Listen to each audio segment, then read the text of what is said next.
Star Wars, Silver Oath. This video is purely for entertainment and does not infringe on copyrights or laws. The rights to the novel and image belong to the original author. We do not claim ownership.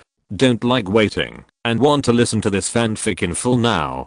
Subscribe to our Patreon, where you'll find the best fanfics. Chapter 151. Fantastic. After the communication ended, the mercenary captain said to his men behind him impatiently, "You heard what I said just now. The higher-ups are urging us, and we have to assign one person to do chores for them. Okay, don't look at me. I don't know what the higher-ups are thinking, but since we have this job, don't complain about the occasional unpalatable food."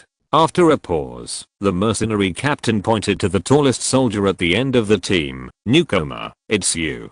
The important task of adding luster to our Iron Shield squad is entrusted to you. When you get to Shiangsa New Dang, don't lose to the trash from other teams." The soldier who was named was surprised. "Captain, me? That's not appropriate. I'm just a newcomer. So you expect us old guys to respond to your call? Newcomers are so arrogant." The newcomer shook his head quickly. "I'll go right away." "Wait, you're going just like that? Go back and change your equipment first, and carry all the heavy firepower assigned to you, so as not to let those bastards next door look down on our Iron Shield." The newcomer looked bitter. "That's a heavy loaded march. Why else would I choose you? Do you have any other strengths besides carrying heavy loads?" After all, a newcomer is a newcomer. Faced with this undisguised job oppression, he could only nod with tears in his eyes and set off alone. However, this tall and strong newcomer did not notice that there was another person quietly behind him. He walked quickly along the noisy street and came to the door of a commercial property. There was a tightly closed secret door on the side of the noisy department store. After the Iron Shield mercenary used a magnetic card for authentication, the secret door opened inward, revealing a winding downward passage. As a Class A mercenary team in Shiangsa District, Iron Shield was employed by a famous department store and had an independent underground base in the bustling commercial district. Although the space was not large, it was already precious in Shiangsa District, where every inch of land was valuable, and it was also a clear proof of the team's strength and status. The newcomer of Iron Shield returned to the familiar environment and subconsciously breathed a sigh of relief. The tense muscles relaxed. At this moment, there was a gust of wind behind him. The tall mercenary felt a violent shock behind his head. Before he could react, the whole world fell into darkness. Scene knocked the newcomer of Iron Shield unconscious with an elbow and held him up before he collapsed. He half carried and half pushed him into the door and finally jumped in quickly. Watching the secret door behind him close quickly and quietly without triggering any alarms, Scene breathed a sigh of relief and felt that the first step was finally successful. But then, Scene took a breath back because there were many more steps to follow. Knock out the mercenary, borrow his identity to go to Shiangsa New Dang openly, and then sneak into the upper floors of the building to contact Zhang Jincheng, asking him to locate Xiaozi, and after eliminating Xiaozi's threat, open an escape route for himself. That was probably what he had to do. After summarizing it into a paragraph, it's actually quite simple. In the passage, Scene laughed out loud with self-mockery, but soon restrained his expression and began to seriously plan the next step. He certainly knew how wishful this plan was, and many of the links were simply whimsical. But apart from this plan, he had no choice. So no matter how dangerous the road ahead was, he could only move forward bravely. Scene leaned down, dismantled the armor of the Iron Shield mercenary, and then tied him to his deputy on the side of the passage with the rope in the man's backpack. After that, Scene took the pass card inside the base from the mercenary. Looking at the bright and deep road in front of him, Scene exhaled lightly, patted his cheek, and raised a cold smile. Fortunately, this is the Shiangsa District. Next, he had to go deep into this unfamiliar base and collect suitable equipment from the base's arsenal, and then he could go to the Shiangsa Jade building under the name of the Iron Shield mercenary. The sturdy man under his feet was much different from him. He was almost a head taller than him and weighed nearly twice as much. Of the armor equipment on his body, except for the semi-covered adjustable helmet, which was barely usable, the other parts were obviously not suitable. Otherwise, Scene would not have needed to come to the inside of this base. On the way to tracking, he would have been sure to trick the sturdy man into the dark and hit him with a club. But now, SYN had to go deep into an unfamiliar mercenary base alone, bearing the risk of triggering the alarm and being attacked on the spot. If this base was built in Xianhuang district, then SYN would not take this risk anyway, but this is in Xiangsuan district after all, a place with long-term peace and tranquility. From the situation of the mercenaries in Zhuanhuang district confronting each other with guns just now, SYN has clearly seen the problem of Xiangsuan mercenaries. Most of them are well equipped and well trained, but they don't have much actual combat experience, and even lack actual combat awareness. While the mercenaries in Xianhuang district had their fingers on the trigger, many people in Xiangsuan district had not even taken their blasters off their backs. For them, blasters were too dangerous. Instead, solid shields and electric shock devices were easier to use, especially the locally produced Bay4 square alloy shield and N04 one-handed explosion-proof electric shock device, which could be called the magic weapon for daily security. This combination of the most simple and unpretentious large shield and one-handed stick was invincible in most cases. The base of this mercenary team was built underground in a prosperous commercial district, so there would probably not be too strict security, especially at this time when all the mercenaries were transferred to the streets, and the base was even more empty. All the way down, SYN soon confirmed his guess. This iron shield base was almost defenseless at this time. SYN became the owner of the base with just a magnetic card. From the mercenary dormitory to the armory, all the places were open to him. SYN didn't waste time. He quickly found a set of medium-sized armor from the armory and put it on. Then he put on the tall man's helmet, adjusted the communicator, and walked out of the base quickly, facing the bright lights of Xiangsuan district. Under the lights, he strode with his head held high and his posture generous, marching straight to Xiangsuan Jade Building. Relying on an identity nameplate and certification magnetic card that did not belong to him, he successfully passed through the checkpoints guarded by heavy soldiers, but did not attract anyone's extra attention. The Jedi apprentice who changed into a full set of armor looked exactly like an Iron Shield mercenary. Even the way he walked, and the expression under the helmet, were 80% similar to those civilian mercenaries, who liked to show off, and he was even more inconspicuous in the crowd. Even though some details and temperament were slightly inconsistent, when the whole city was in a panic, no one had the spare time to pay attention to an inconspicuous mercenary. Chapter 152 Taking Risks. It was not until he reached the front of the Xiangsuan Jade Building that SYN encountered his first trouble, the trouble from the communicator. "Wanta, you didn't go fishing, did you? You haven't even reported for such a long time." The voice of the Iron Shield's captain suddenly sounded, startling SYN. Fortunately, the Jedi apprentice was well prepared and responded with a wheeze. "Sorry, I forgot." "You forgot everything, so why don't you forget this month's salary? You are such a waste. I asked you to go to the Xiangsuan Jade Building, not to embarrass the Iron Shield team." SYN smiled honestly, and didn't say much. After all, he was not Wang Tai, and it was impossible for him to perfectly restore every detail of Wang Tai, so the more he said, the more mistakes he made. When the other party was already impatient, forcing a conversation was equivalent to confessing. "Why don't you reply?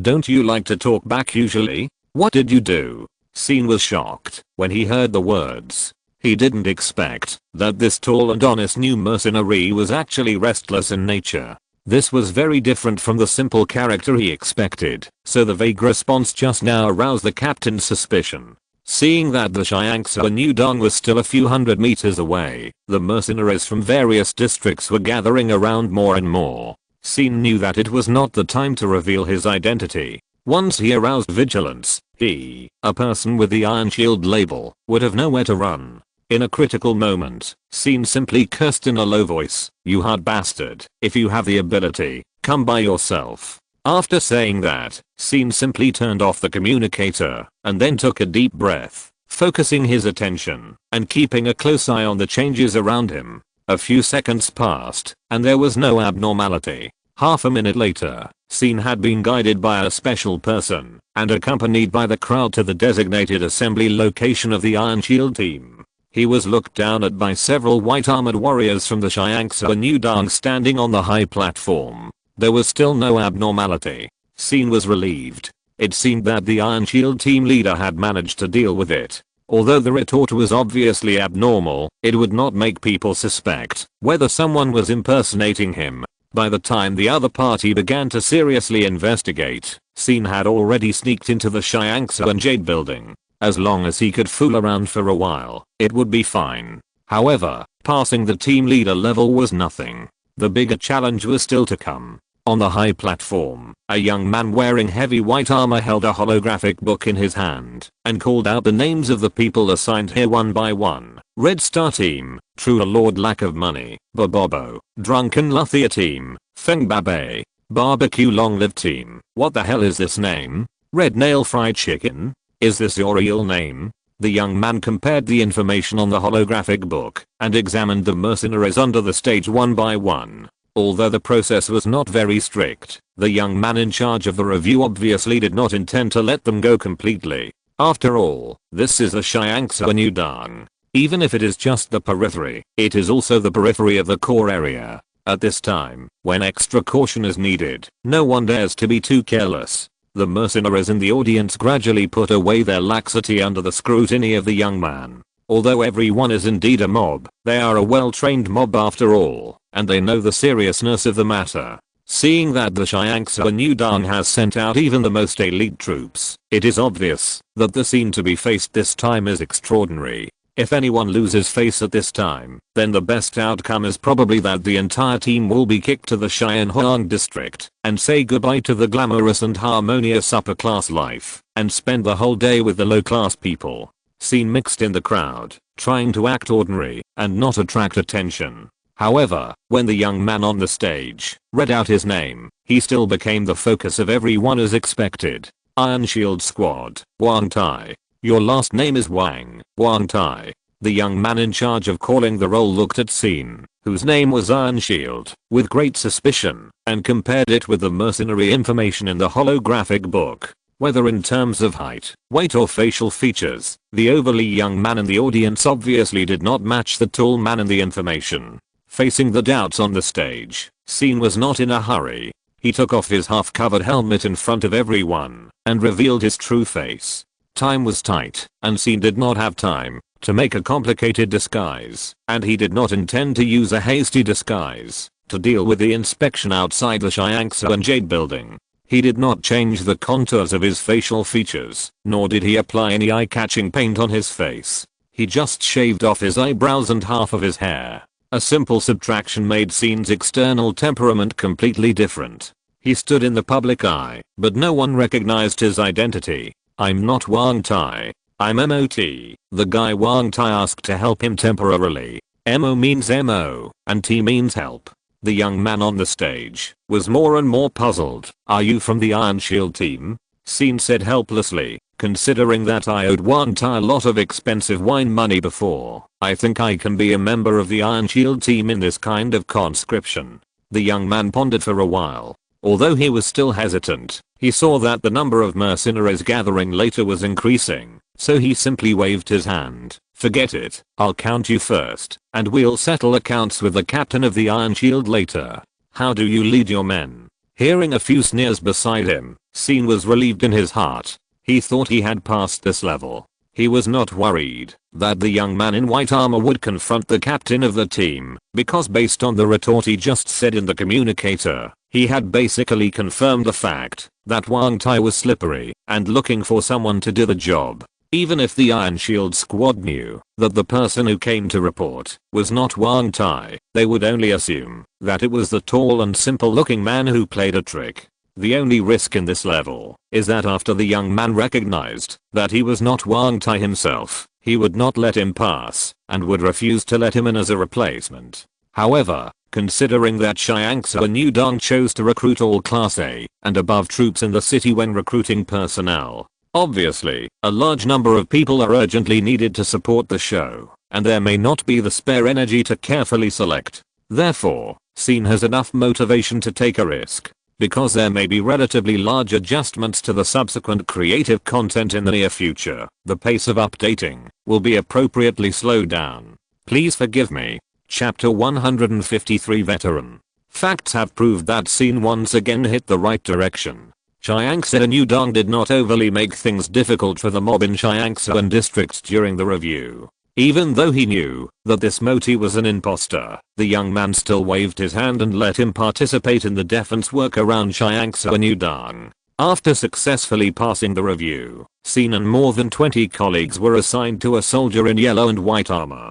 He was a weathered veteran, tall and burly, and intimidating. His face was staggered with several faint scars that destroyed the integrity of his facial features. His eyes were slightly drooping, and he looked a little decadent, but his cheeks and chin were meticulously groomed, and his grey hair was neatly combed, giving him a bit of elegance. This contradictory temperament of decadence and elegance made it difficult to tell his real age. However, from his temperament, that he inadvertently revealed, Sin had clearly captured the word experienced. This is definitely not an easy opponent to deal with. Most likely, it is a general guarding the gate. Sin couldn't help but be alert, and quickly thought about how to get into the Chiangsa and Jade building under the watchful eyes of this veteran. This is probably one of the most difficult parts of the whole operation, but now the arrow is on the string, and Sin has no choice. The veteran from Chiangsa and Jade building just roughly examined the mercenaries assigned to it, nodded, and said in a hoarse voice, "Follow me later. I will assign tasks to each of you.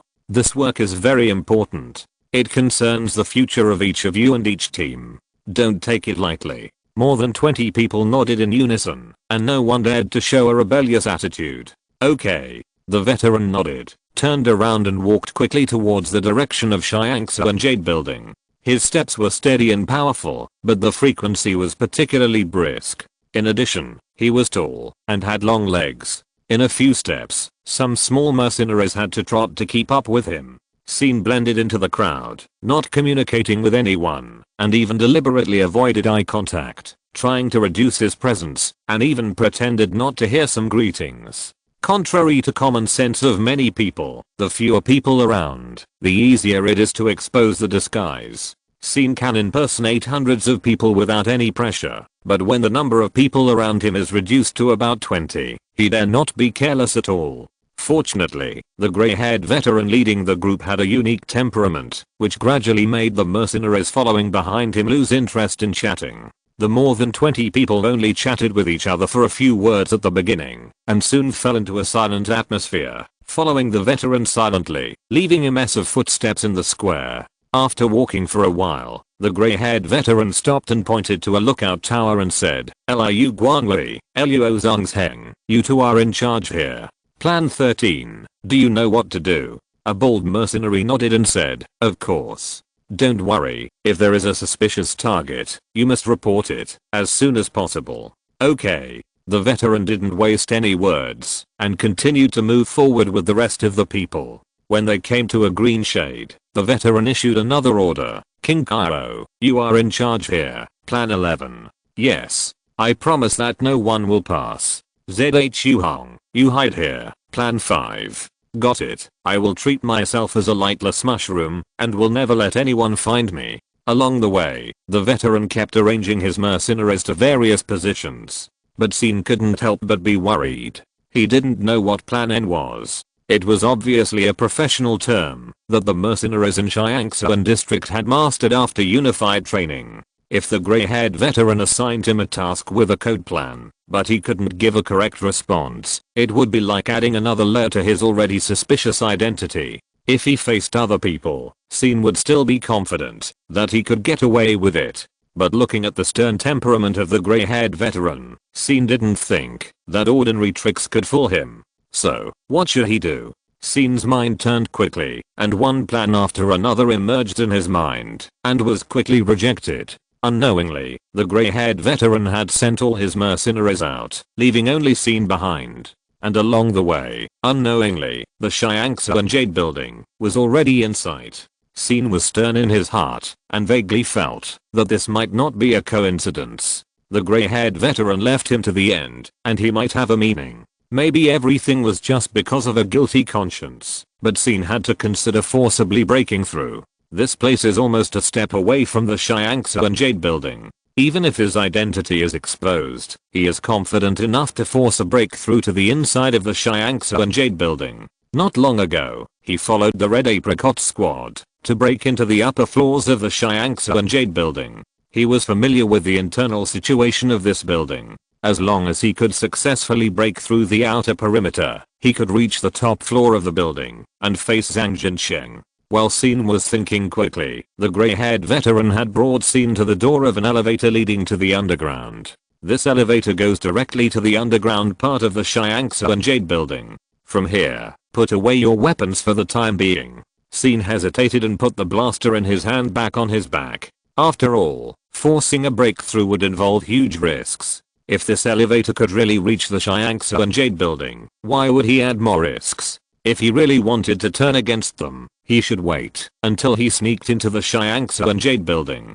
However, does this elevator really lead to the underground? I don't remember Enping and the others mentioning it when I came here last time. Just as Xin was lost in thought, the elevator door suddenly opened, and the gray-haired veteran walked in first, leaving Xin with only his broad back. The veteran did not turn around, as if he was silently urging him.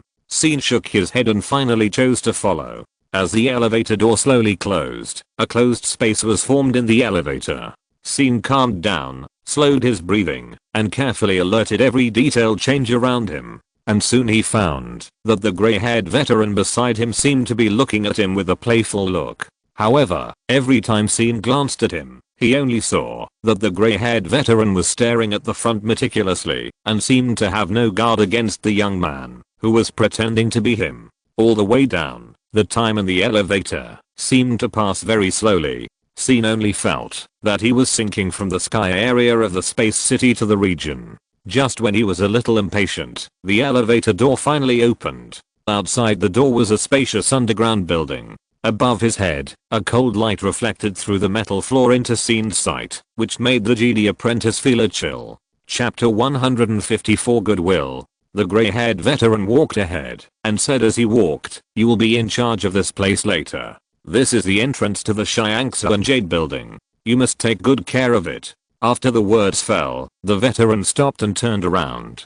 Xin was still standing in the elevator and did not follow the veteran into the silvery underground space. "What's wrong? What are you standing there for?" Xin asked. "This is not the underground passage of the Shiangsu and Jade building, right?" Hearing Xin's question, the gray-haired veteran frowned. "What are you talking about?" Xin said coldly. "From the time the elevator sank to the time it stopped, it took 1 minute and 20 seconds, with an average speed of 15 meters per second. You are not going to tell me that the foundation of the Shiangsu and Jade building is more than 1,000 meters deep, right?" At this point, Xin simply dragged the blaster behind him to his chest and pointed the muzzle directly at the gray-haired veteran. "What is this place?" The gray-haired veteran was silent for a while, then sighed and said, as expected of Zioan's friend, "You are more perceptive than I expected." Hearing the word Zioan, Xin's heart moved, and then a guess emerged that seemed absurd at first, but reasonable when he looked deeper.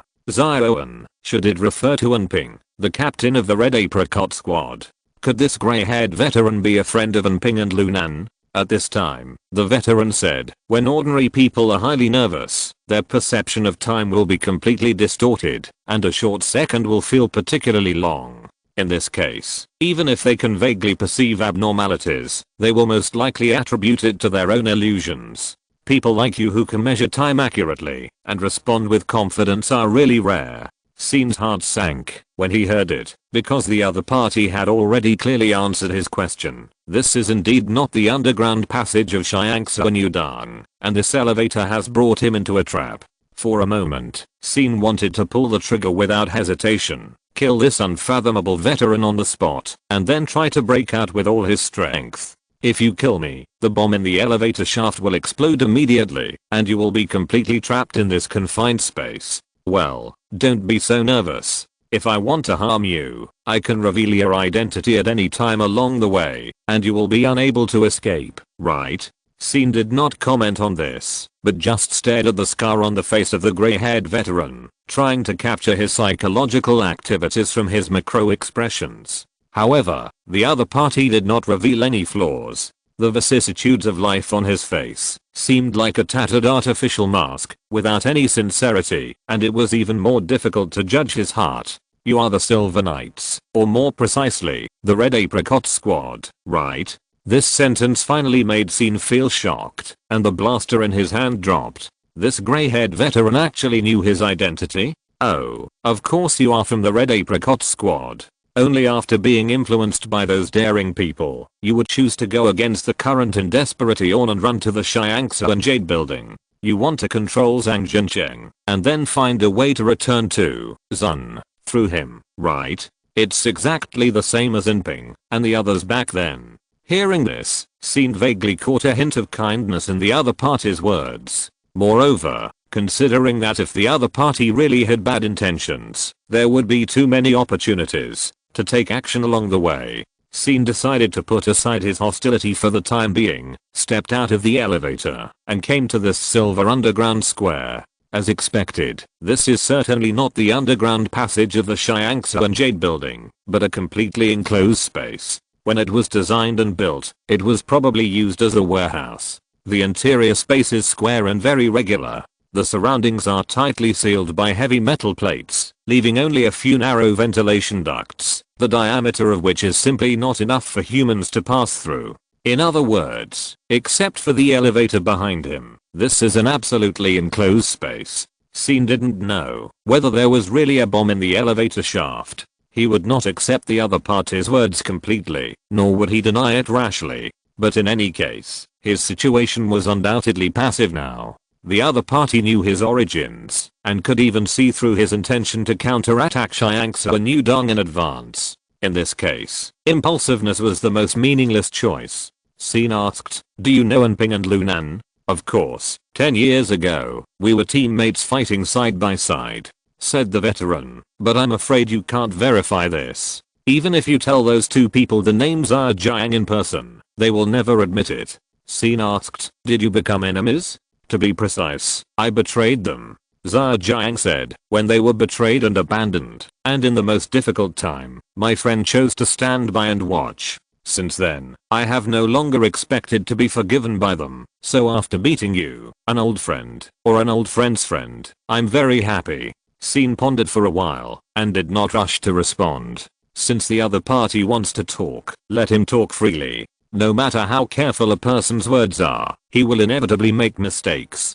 Even if the words themselves are flawless, information will always be leaked inadvertently in the gestures and even micro-expressions. Although up to now, Zhejiang has given people the feeling of a bright and flawless piece of ice, and his scarred face has not revealed the slightest expression. But this frankness has actually allowed Scene to vaguely capture the other party's mood. While talking incessantly, he is reluctant to show his expression. This restraint just shows that he is nervous. However, he has obviously taken the initiative, so what is there to be nervous about? Is he worried that he will give up on himself and perish together? If he really has this worry, there is no need for him to act as bait and lure himself here. And if he is not nervous about himself, what is he nervous about? As Scene's thoughts raced, Zhejiang said, "Our first meeting was not pleasant, but it was my duty at the time. Please forgive me." Scene was slightly confused. When had he met this grey-haired man? However, in a trance, looking at the meticulous posture of the grey-haired veteran, a dark armor suddenly appeared in Scene's mind. After a closer look, Scene was shocked to find that the figure of the veteran was exactly the same as that of the man. "Is it you?" The Jedi apprentice took a breath. Zhejiang finally smiled. "Sure enough, even you didn't recognize me. Many times, a person only needs to shave and change clothes to immediately become unrecognizable, isn't it?" While speaking, Zhejiang deliberately touched his eyebrows, as if mocking Scene's disguise. Chapter 155, Taking Charge. Scene ignored the other party's jokes. His whole mind was occupied by the dark armor in his memory. When the giant camel-shaped cargo ship crashed into the Xiangsuan district, he and Ziazi fought a fierce battle at the crash site, and won with difficulty, but was interrupted by the black-armored warrior in front of him, when he was about to fire the last shot. The man's battlefield decisiveness was incredibly strong, and his marksmanship was extremely superb. The oppression he brought to Scene at that moment was no less than Enping and Lunan of the Red Apricot team. The sudden rapid fire also forced Scene to recuperate in the cave for a long time afterwards. I didn't expect that under the armor. There was such an old and vicissitudes of life face. But no matter how old his face was, his fighting ability was not discounted. Sin had considered that, if the situation changed, he would simply restrain this man and take him hostage, but it seemed that it was not so easy now. Although, judging from the current situation, it was not necessarily necessary to fight with the other party. Sure enough, Zhejiang said, I know you want to kill Zazi. After hearing what he did, I also felt murderous. But unfortunately, I can't let you kill him. Sin heard this and asked, do you know what he did? Zhejiang said, of course I know. When he does evil, he never hesitates to publicize it. He ordered the death of the doctor. He also planned to murder Zhao Xiang of the special forces. Sin asked, so, you still plan to protect him? Zhejiang fell silent. No matter how many reasons he had, he was indeed protecting a wicked man who deserved to die. Thinking of this, Zhejiang couldn't help but feel a strong sense of self-loathing. Fortunately, he had gotten used to this feeling 10 years ago. I can arrange an escape route for you. After a long time, Zhejiang broke the silence and sighed. You are from the deserted area of Zun, right? I can take you back. Just pretend that what happened here never happened. Sin stared at him coldly. I know you are unwilling, but believe me, this is the wisest choice. Wise? Sin sneered. Do you really think you are qualified to talk about wisdom? What happened back then? Do you dare to swear to yourself that you made a wise choice? Zhejiang was speechless when he heard this. After a long time, he asked helplessly, how much do you know about what happened back then? What did they tell you? Sin ignored the other party's question, but asked back, you deliberately tricked me here. Were you forced by that flat-faced guy? Well, you did play the role he wished. If it weren't for your old friend from the Red Apricot team who set up the trap, it would not be so easy for him to catch me. Zhejiang explained, it's not a trap. I'm the only one who knows what's going on here, and I have no intention of harming you. Are you, a person who was forced to the front, qualified to talk about your own will? You have no intention of harming me? Then, are you now deliberately designing to trick me into this warehouse? In front of that flat-faced guy, what value does your will have? Sin's cold questioning left Zhejiang speechless. Put aside your hypocritical words. If you really want to help me, take me to Zazi and let me eliminate the source of evil. Zhejiang's bitter smile did not appear on her face before Sin interrupted her and said, I know you can't do it, so let's settle for the next best thing, and take me to Zhang Jincheng.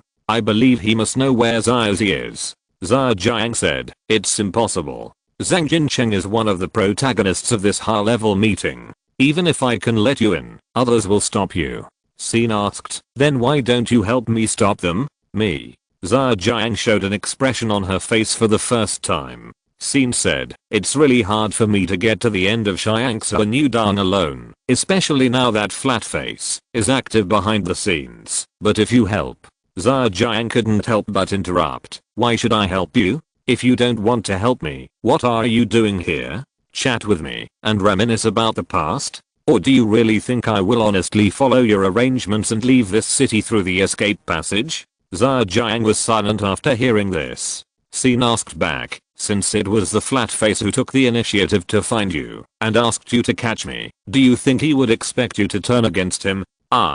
So do you really think the escape route you arranged is safe? Besides, even if you really let me go successfully, what about afterwards? Have you ever considered how you will face the revenge of the flat-face? Even if you don't worry about yourself, what about your men? Zhejiang couldn't help but sigh. Enough, you don't have to bother thinking about these things. Sin asked, if you don't bother thinking about it, does the problem not exist? If I'm not mistaken, you should plan to turn around and face him after sending me away. But how sure are you? Or do you actually have no confidence at all and are simply giving up on yourself? Zhejiang sighed endlessly.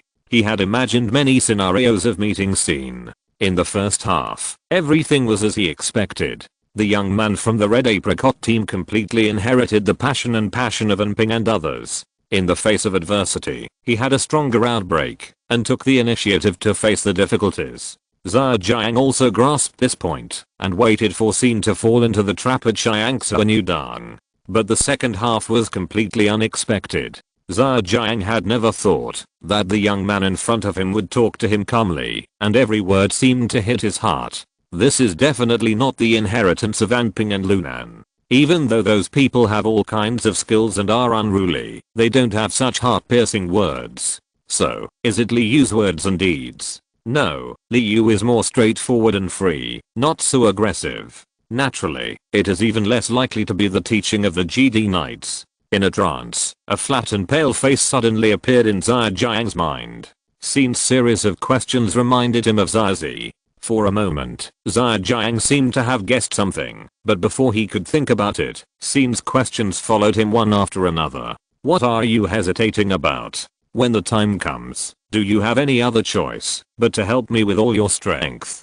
After a pause, Sin stared coldly at the middle-aged warrior, who had shown kindness to him, and threw out more heartbreaking words. Your indecision must have hurt you more than once, right?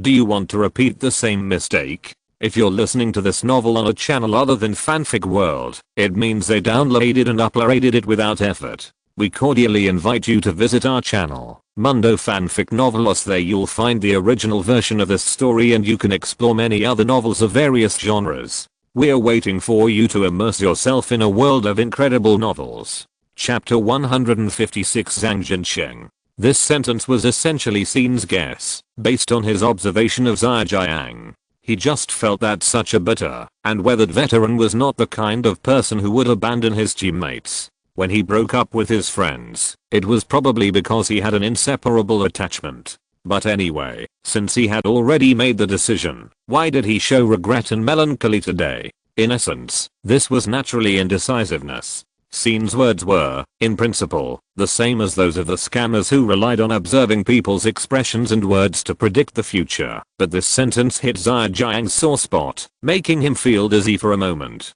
After a while, Zhejiang sighed. You're right. I've had enough of my indecision. Today, I can meet with Anping Lunan and his students. Maybe it means that it's time for me to atone for my sins. You want to see Zhang Jinsheng, right?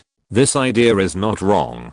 No one knows this city better than him, so come with me. As he spoke, Zhejiang walked to the side of the warehouse and pressed on the wall that seemed to have no gaps. A faint blue halo burst into light out of thin air, and then the wall rumbled inward and shrank, revealing a long passage. Sin was surprised. Could this underground warehouse really lead to Xiangsu Yudong? Exclamation mark. Zhejiang said meaningfully, I never like to lie, so next, whether you trust me or not depends on your choice. Sin smiled, knowing that he was the one who had no choice. What else could he do, except trust Zhejiang? However, this road with no choice was exactly the one he chose, so Sin was not afraid. When he decided to eliminate Xiaozi at all costs, there was only one way in front of him. Sin followed without any hesitation. Following Zhejiang, Sin entered an extremely narrow and cold tunnel. This tunnel had obviously been abandoned for a long time, except for the secret door connecting to the underground passage, which was still in normal operation. The lighting and ventilation facilities in the tunnel were sometimes out of order. Some places even had abandoned landslides, making it extremely inconvenient to pass through. Fortunately, Zhejiang and Sin both had the ability to open mountains when they encountered them. They showed their magical powers along the way, overcame many obstacles, and finally came to the last door. Zhejiang stopped and did not speak, but Sin seemed to have heard his question. Are you ready? Sin did not answer either, but stepped over Zhejiang and stretched out his hand to push open the closed secret door. Behind the door, an elegant glow flowed out, which made Sin startled. It was as if he had stepped from an abandoned world into a noble realm, and what came into view was an incredible scenery in any case. This is a spacious, bright, beautiful room that seems to be bathed in the light of stars. The cold metal structure around it is covered by elegant wooden panels, and holographic pictures from famous artists are hung on the walls. In the middle of the room, there is a lush tree that reaches the ceiling, which is maintained by an extremely sophisticated ecological device.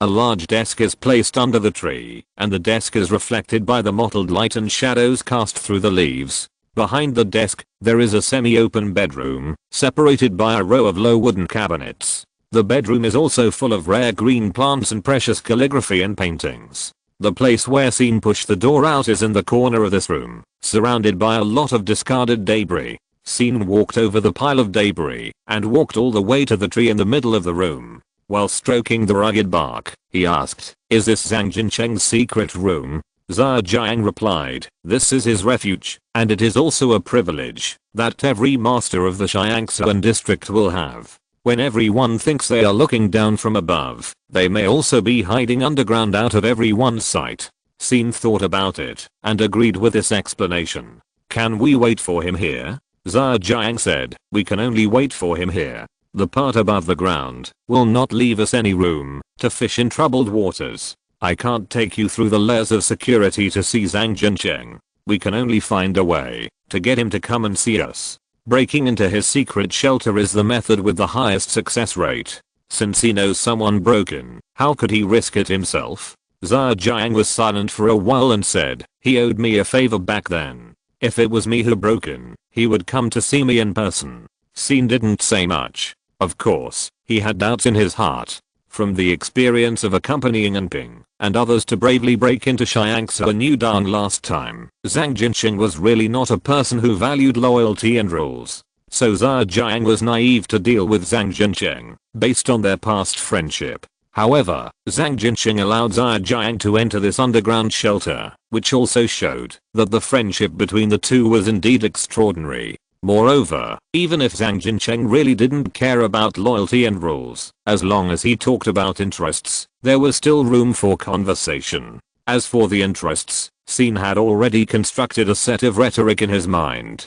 Just wait for him to come. The waiting time seemed particularly long. In the quiet underground shelter, time seemed to stop, and even the clock on the desk seemed to run much slower. Scene was not impatient, just quietly observing everything in the shelter. From time to time, he walked and touched to get familiar with the shelter, to ensure that he could react in the first time if any changes occurred.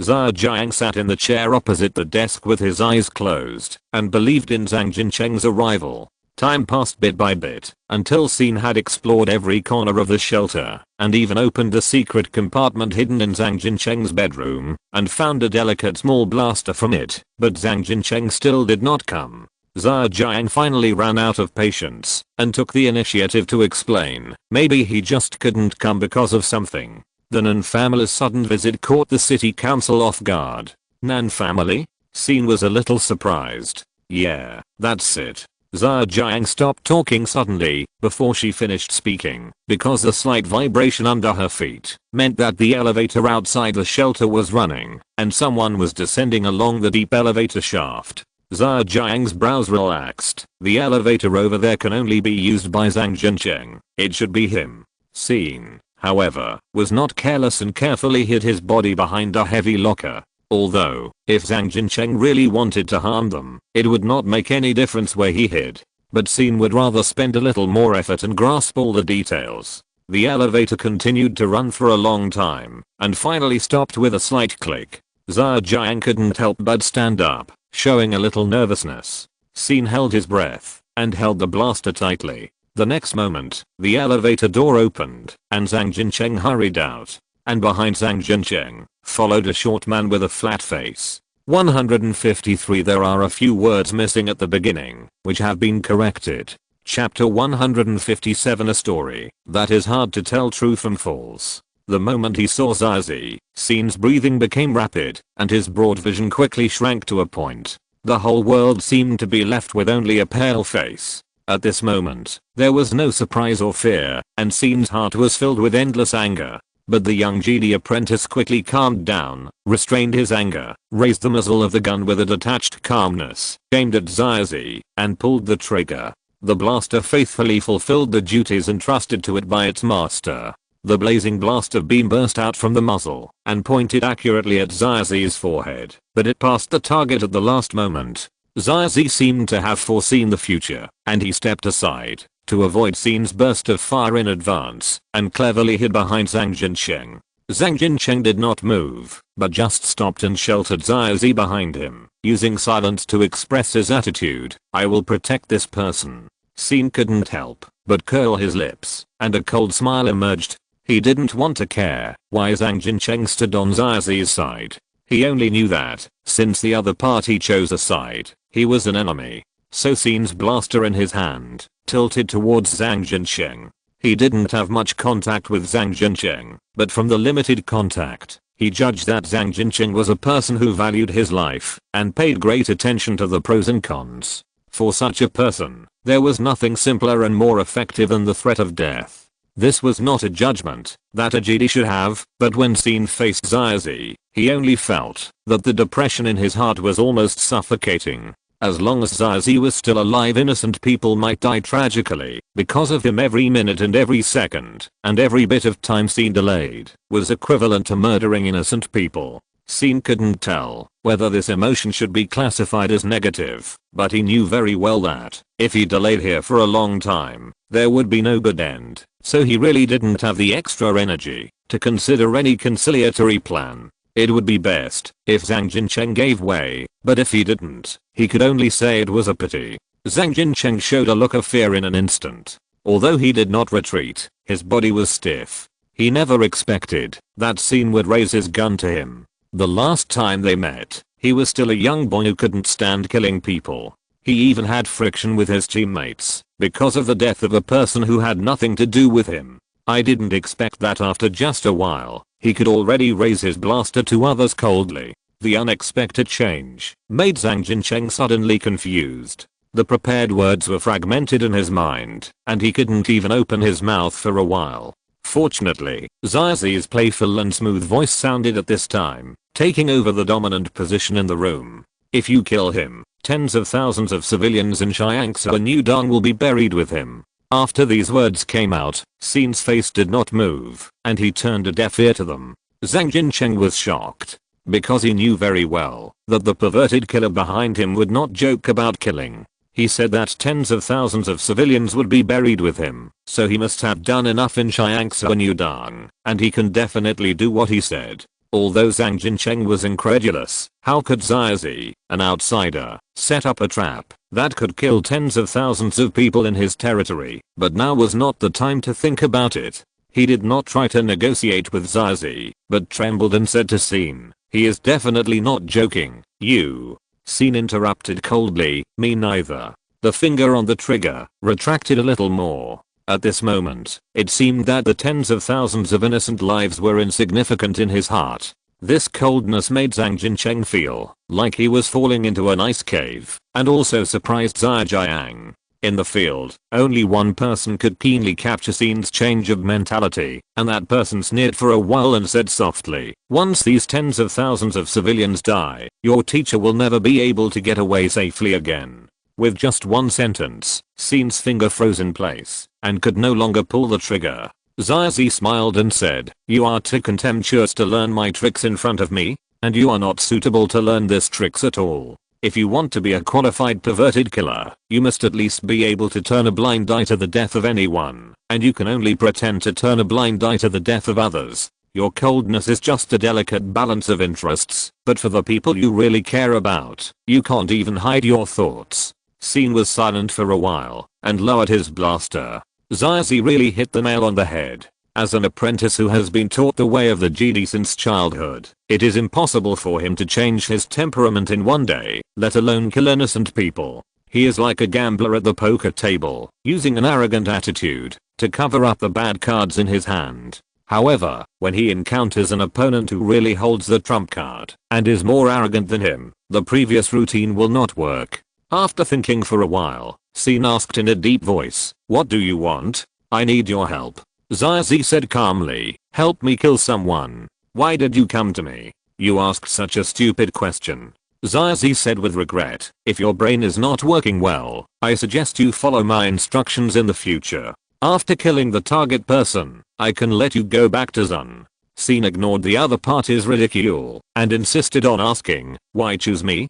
Who do you want to kill?" Hearing this question, Zai's slender eyes revealed a hint of amusement. Then, he calmly walked out from behind Zhang Jincheng, completely unafraid of Sin's covetous gaze, and leisurely sat on a recliner in the room, gently shaking his body. "If you want to hear a story, I can indeed tell you, but every word I say may be a lie. How can you judge the truth of the story?" Scene ignored it and urged Xiaozi to continue with silence. He didn't really want to hear the story, but now there was no better choice than to hear the story. Xiaozi threatened Scene with the safety of Mostima, and Scene really had no better way. When there is no better way, you should be calm, observe the opponent rationally, analyze the current situation, and look for opportunities to turn defeat into victory. This is also what the master taught him. There are 2 reasons for choosing you to help me kill. First, you are the best fighter in this space city. I need a strong enough assistant for what I'm going to do next, so you are the best candidate. Second, it is particularly interesting to me to let a pure and kind old man who never kills indiscriminately have blood on his hands and struggle painfully between conscience and interests. Scene's fingers trembled slightly, and the anger that had been suppressed in his heart began to rekindle. This plain man is really good at provoking other people's emotions. His expression, voice, and wording can always provoke others to the maximum extent. This is really an unprecedented difficult enemy. Xiaozi's eyes keenly caught the trembling in Scene's hands, and stared at his fingers in an obvious way, as if mocking Scene's inner turmoil. After that, he began to tell the story. The person to be killed is named Nanyujin. Chapter 158 Necessary Sacrifice. Xiaozi succeeded in shaking Scene's mind with one sentence. This person was unexpected, and even made Scene feel confused. Xiaozi wanted to kill Nanyujin? Why? Was he talking nonsense? But even if he was making up a story, why did he choose Nanyujin as the protagonist? This was not a one-on-one conversation. Zhao Jiang and Zhang Jincheng were also in the room. If it was a too absurd story, Scene could easily verify it with them.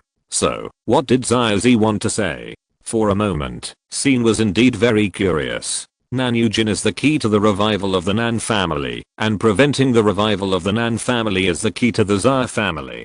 As a member of the Xia family, killing Nanyujin can be said to be natural. With these words, Xiaozi explained the reason for the murder clearly, but the next moment he changed the subject. You probably won't believe me, so I'll tell you a more interesting story. First, I assume you already know why Wang Yi was kicked out of the hospital. Nirvana holds a secret that must not be leaked. This secret is firmly controlled by successive Nirvana deans, and must not be lost. At least 1/3 of the reason for Lei Yangxin's death is that when he was kidnapped by you, there was a possibility of leaking secrets, so the special forces did not hesitate when executing the procedure to silence him. Scene couldn't help but tremble his fingers again. This was another unexpected story. Lei Yangxin's death was actually due to the risk of leaking secrets? In other words, before Scene could think about it, Xiaozi added, Lei Yangxin's death caused a serious problem. He had not had time to choose a successor, and according to the rules of the board of directors, in the absence of a designated successor, the manager of Nirvana needs to be selected through fair competition.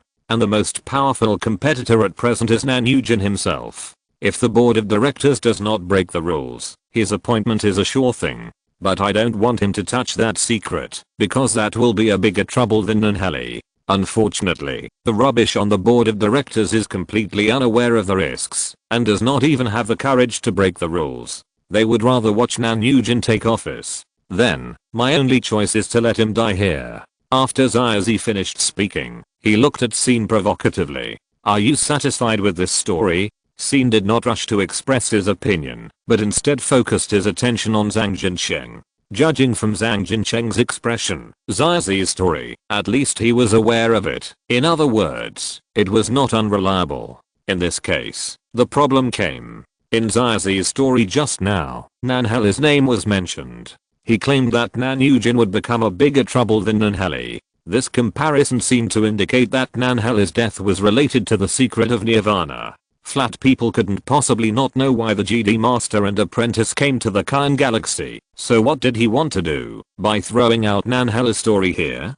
Scene chewed on the doubts in his heart, and then gave his own response. What is the secret? Xiaozi sneered. I can tell you, but after I tell you, everyone in this room, except you and me will die. Scene nodded. So you do know. Xiaozi said, well, of course I know. I even know the truth about Nanheli's death. If you have the ability, bring me back to Coruscant and let me confess the crimes of Kyankan Group to the whole galaxy, and then uphold justice.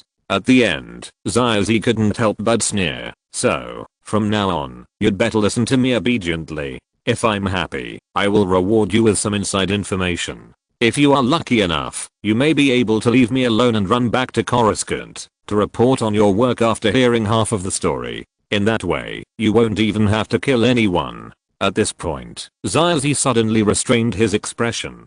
His whole face seemed like a neat iron plate, and his voice became solemn. In fact, the best choice for you is to obey my orders, listen to my story, and return alone. Your mission in the Kyan Galaxy is to investigate the truth, and I can guarantee that the value of that truth is absolutely worth sacrificing your lives for. Now you only need to sacrifice your master to achieve the mission goal, and a rational person should know how to choose. Sin heard this and couldn't help but get angry again. His most beloved master has become a bargaining chip that can be judged by others at will. What's more shameful is that Sin's rationality actually told him that the other party was right.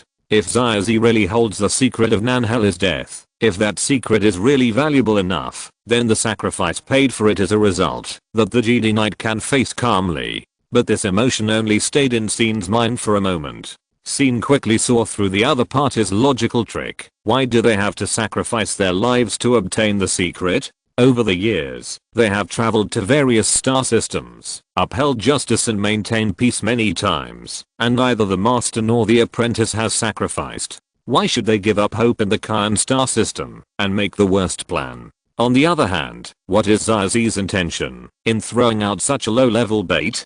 To stir up emotions and make unnecessary provocations? Or is he hinting at something? What is he afraid of? For a moment, countless conjectures emerged in Sin's mind, but at this moment, he suddenly felt someone touch him lightly on the back. The security veteran Ziyang, who had been silent all the time, quietly used his finger to remind Sin, "Don't think too much." Sin's mind shuddered, realizing that he had accidentally fallen into the other party's trap again. In the case of being unable to confirm the authenticity of the information, the more he thought, the easier it would be for the other party to lead him by the nose. So don't think about what the other party says, just think about what to do now. Sin made a decision quickly, and he raised the blaster again, pointing the muzzle at Xiaozi. "Stand up and take me away from here. If you dare to make any rash move, I will kill you. I really don't want to kill anyone, but I won't have any burden towards you." Xiaozi slowly raised his hands. Although the action was clearly a surrender, it always looked provocative. "Why, you are not worried about the tens of thousands of people in Shiangsa and Udang, nor are you worried about your master." Sin responded coldly, "As you said, everything is a necessary sacrifice." Chapter 159. The story of that year. The conversation between Sin and Xiaozi made the atmosphere in the room particularly weird. When Sin said everything is a necessary sacrifice, Zhang Jinxing and Ziyang couldn't believe their ears. And when they saw Xiaozi actually raised her hands honestly, stood up, and walked towards the elevator under the threat of Sin's gun, even their own eyes couldn't believe it.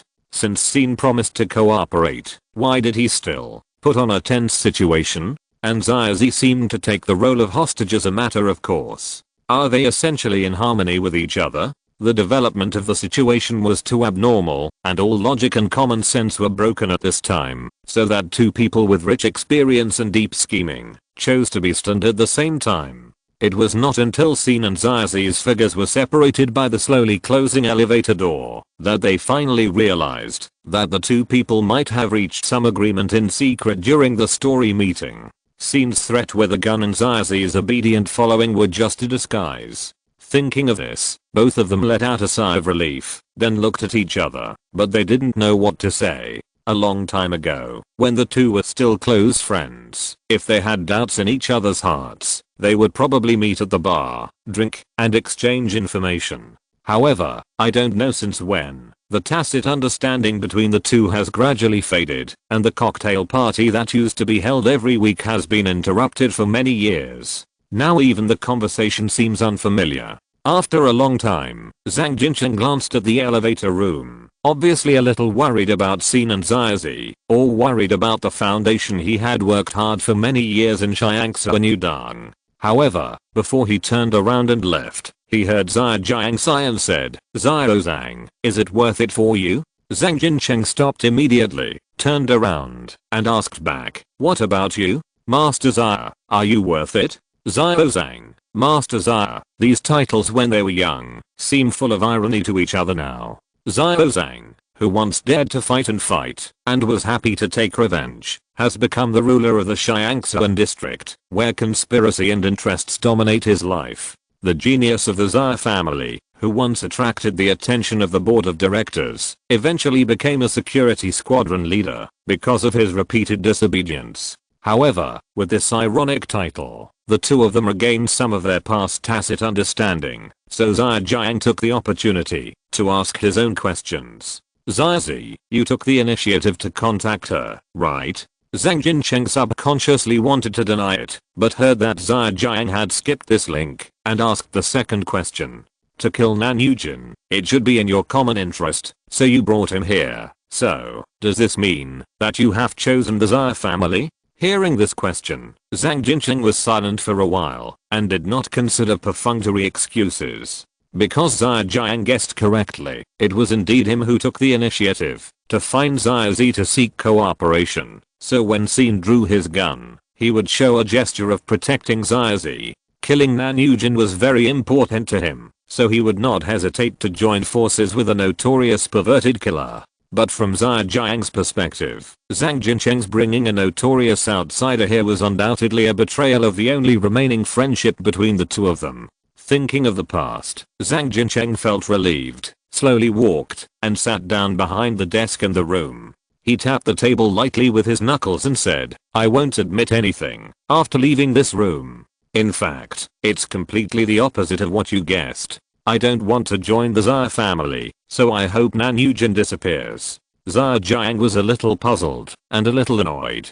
These high-level political issues of the four major families were too far away from him, and he could no longer figure out many of the joint tricks. Fortunately, this time Zhang Jincheng spoke, and he didn't intend to keep it a secret. He knew very well that his old friend was far away from high-level politics, so he simply explained it to him. The Nan family is in danger now. Zhang Jincheng started from the Nan family. Nan Hela's death could not be an accident. If it is not an accident, it means that the death of the leader of the four major families is part of the plan. As Zhang Jincheng spoke, he gestured the word plan on the table with his fingers. This is a habit he had when he was young. Whenever he talked about conspiracies, he couldn't help but write and draw. And since the board of directors can implement such a plan, it means that the status of the Nan family is already shaky. It is true that the basic structure of the four major families ruling the Khan star system will not change, but the internal ranking and the actual power they control are very different.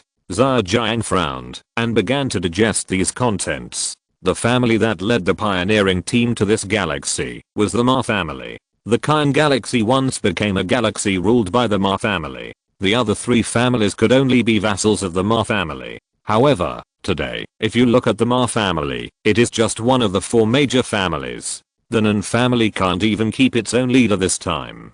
It is obvious that it has encountered a lot of trouble. If it doesn't deal with it properly, it will not be surprising to become the last of the four major families from now on. The people of the Nan family obviously understand this truth, so even the young lady who is ignorant of the world is struggling to maintain the status of the family. And it happened that Nan Yujin came back at this time. When Zhao Jiang heard this, he felt that the content was easy to understand, and it was logical. But what did this have to do with the Zhao family? Did the story go too far? And when he thought of Zhao Wen and Zhao Zi in the Xiangsuan Jade building above his head, he gradually became irritable and uneasy. Zhang Jincheng keenly caught Zhao Jiang's change, tapped the table hard, and said, "Don't worry about those two people for now. The situation above is very complicated. Even if they really want to kill Nan Yujin, it's not that easy to succeed. After all, if Nan Yujin really died that easily, he would never be able to come back."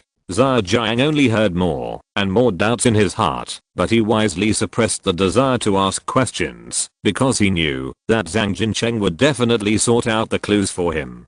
Just like the storytelling in the bar that year. Chapter 160, Break. Nan Yujin is the only hope for the Nan family to deal with the crisis. Although Nan Yujin's reputation and popularity are inferior to his brother, he is much more useful than the eldest lady Nan Wuoyao. He just came back, and he has already established connections in the board of directors, and resolved many crises facing the Nan family. If the situation continues to develop in this way, with his full support to Nan Wuoyao, the crisis of the Nan family can be completely resolved in 10 years at most. You may be surprised to hear this. I have always had a good relationship with the Nan family. The revival of the Nan family should be beneficial to me, but therein lies the problem. At this point, Zhang Jincheng smiled bitterly and tapped the table with his knuckles again, reflecting his inner irritability. Zhejiang, if you suddenly owe someone a large sum of money, what would you do? Go to the bank for a loan? Take on some dangerous commissions? What if all these methods have been used, but there is still a gap? At this time, you must ask relatives and friends for money, right? Then those who are closest to you will definitely be your first choice, right?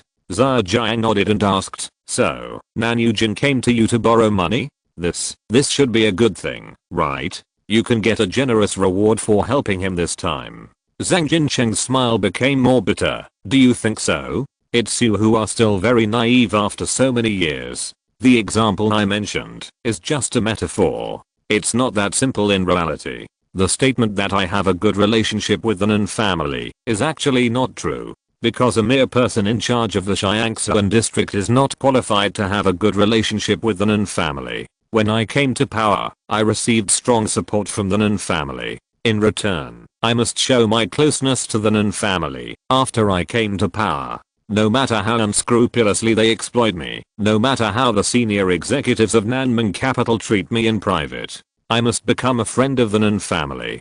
Zhang Jincheng sighed and said with emotion, Zhejiang, sometimes I actually envy you for withdrawing from the struggle for power early and enjoying the freedom of ordinary people as a commoner.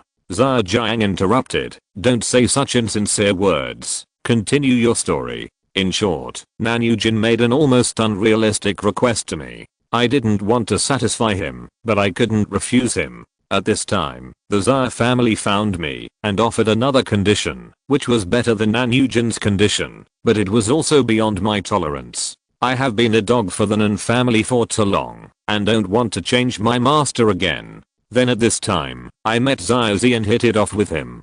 As long as Nan Yujin dies, the Nan family will have no power to interfere in the affairs of Li, and no one dares to make unrealistic demands on me. Zhejiang couldn't help but say, but the Nan family may never recover from this. What does that have to do with me? The Nan family has always treated me as a house dog, but I still want to be a serious person. After telling the story, Zhang Jincheng asked his own question. What about you? Why did you bring a wanted criminal here to find me? Do you want me to help you protect him? Zhejiang said, I did plan this. He is a friend of Anping and Lunan, and it seems that our relationship is more than just friends. I thought, if I can't protect him by myself, then I will ask you for help. Zhang Jincheng asked sarcastically, you should know how dangerous he is, and you should also know how much trouble I will be in if the fact that I sheltered him is exposed. However, you still choose to trouble me. If this is the price of having a good relationship, I think it is very wise for me not to make friends over the years. Zhejiang raised his eyes and looked back at him without fear. You should have learned enough lessons from me a long time ago. It is because I believe too much in the so-called friendship that I have come to this point today. So as one of the parties involved, you don't have to be sarcastic here.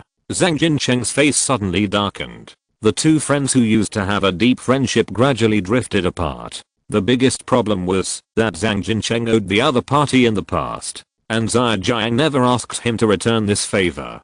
Being exposed by Zhejiang at this time, Zhang Jincheng's mood suddenly became extremely irritable. You want me to protect him, okay, but the premise is that he doesn't commit suicide, and I have the right to decide. Now he is seeking death and going to murder Nan Yujin with that killer. What can I do? The most I can do is find someone to help him collect the body. Zhejiang said, it is impossible for him to kill Nan Yujin. The only person he wants to kill is Xiaozi. Zhang Jincheng became even more angry. So what do you want to say? You want me to give up my partner Xiaozi and support Scene? Why? Is the favor I owed you that valuable? Question mark? Zhejiang said, I just put forward my request. It's up to you to decide whether to help, or how much to help. Just like in the past. Only you know how much that favor is worth. After saying that, Zhejiang suddenly felt relieved, and the obsession that had lingered in his heart in the past seemed to disappear. Looking at the face in front of him, although he had aged a lot, but was still familiar, Zhejiang's heart no longer surged with familiar feelings. From today on, he will lose a friend forever.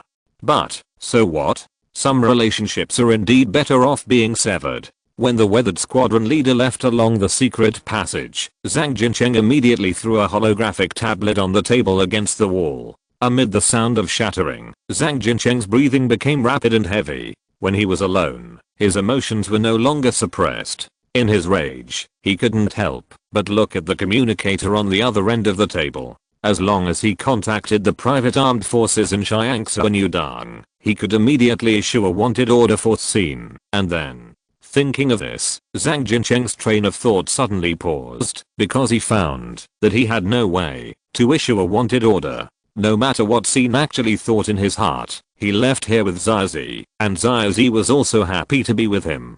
Therefore, as long as Xin and Zizi are tied together, Zhang Jincheng will not be able to arrest him. On the contrary, before Zizi explicitly asks for help, Zhang Jincheng will have to find a way to protect him. No wonder he said so strangely and bluntly that everything is a necessary sacrifice. I sacrifice your mother. A series of swear words flowed like water, and Zhang Jincheng pounded the desk hard, as if he was pounding Xin and Zizi's faces. The two left this place in a weird posture, probably because they calculated this. Two bastards, they obviously want to kill each other, but they can still spare the time to plot against me. Chapter 161 Exchange Conditions. After a long period of impotent rage, Zhang Jincheng finally calmed down slowly. The taste of being calculated by others is extremely bitter. As a politician whose life is dominated by power and intrigue, Zhang Jincheng can accept all kinds of setbacks, but it is the most difficult to accept, being calculated by others. But at this moment, he has no choice but to swallow the bitter fruit, unless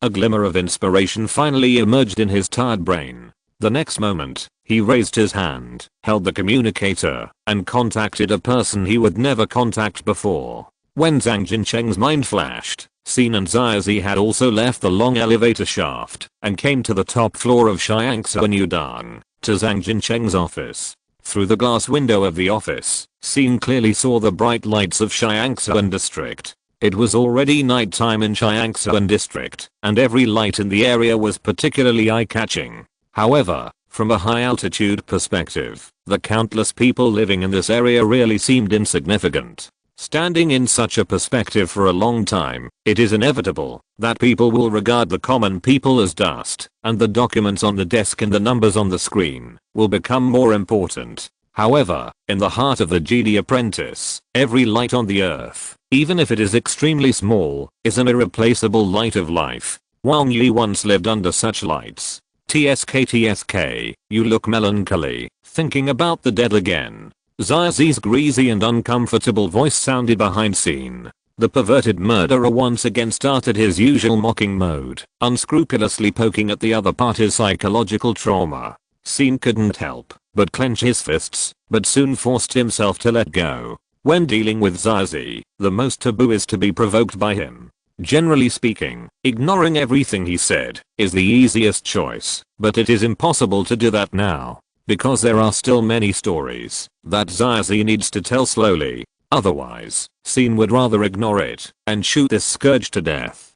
Haha, are you gritting your teeth at me now, but you can only suppress your anger and pretend to be calm, feeling very uncomfortable? If so, please keep your dead face, which is particularly annoying to me.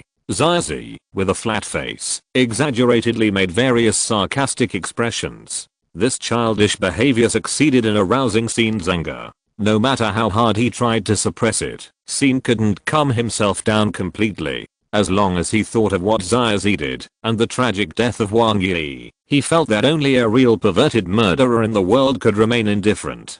He did learn a lot of Xyz's routines. It must be said that they are really very useful, and he can always achieve his goals at the lowest cost. But Scene never planned to learn Xyz's mentality of treating human life as dust. But he had to admit that as a normal person, facing someone like Xyz who has no bottom line, he would indeed feel restricted everywhere.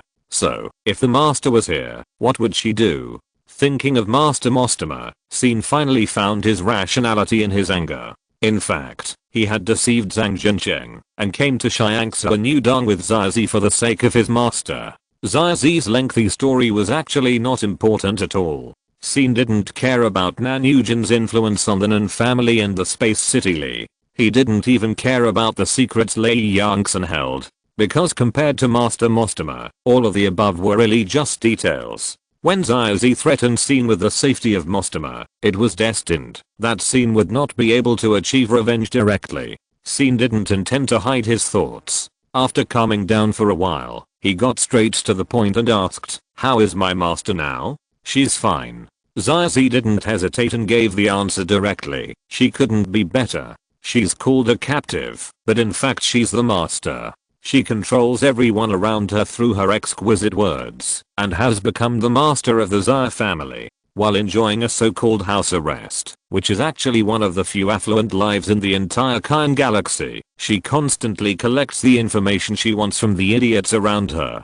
Compared to an apprentice like you who rolls in the mud and has no idea of the whole situation, a real GD master is much more powerful." Such sarcastic words sounded particularly pleasant to Scene. Yes, the master is indeed almost omnipotent. Compared with her, a mere GD apprentice is not worth mentioning. As long as he hears that she is fine, it's better than anything else. However, this also leads to an inevitable question. If the master's situation is easy, why is she willing to be under house arrest instead of asking for help from the Republic? Is there something unspeakable, or does the master think that it is more advantageous to fight alone?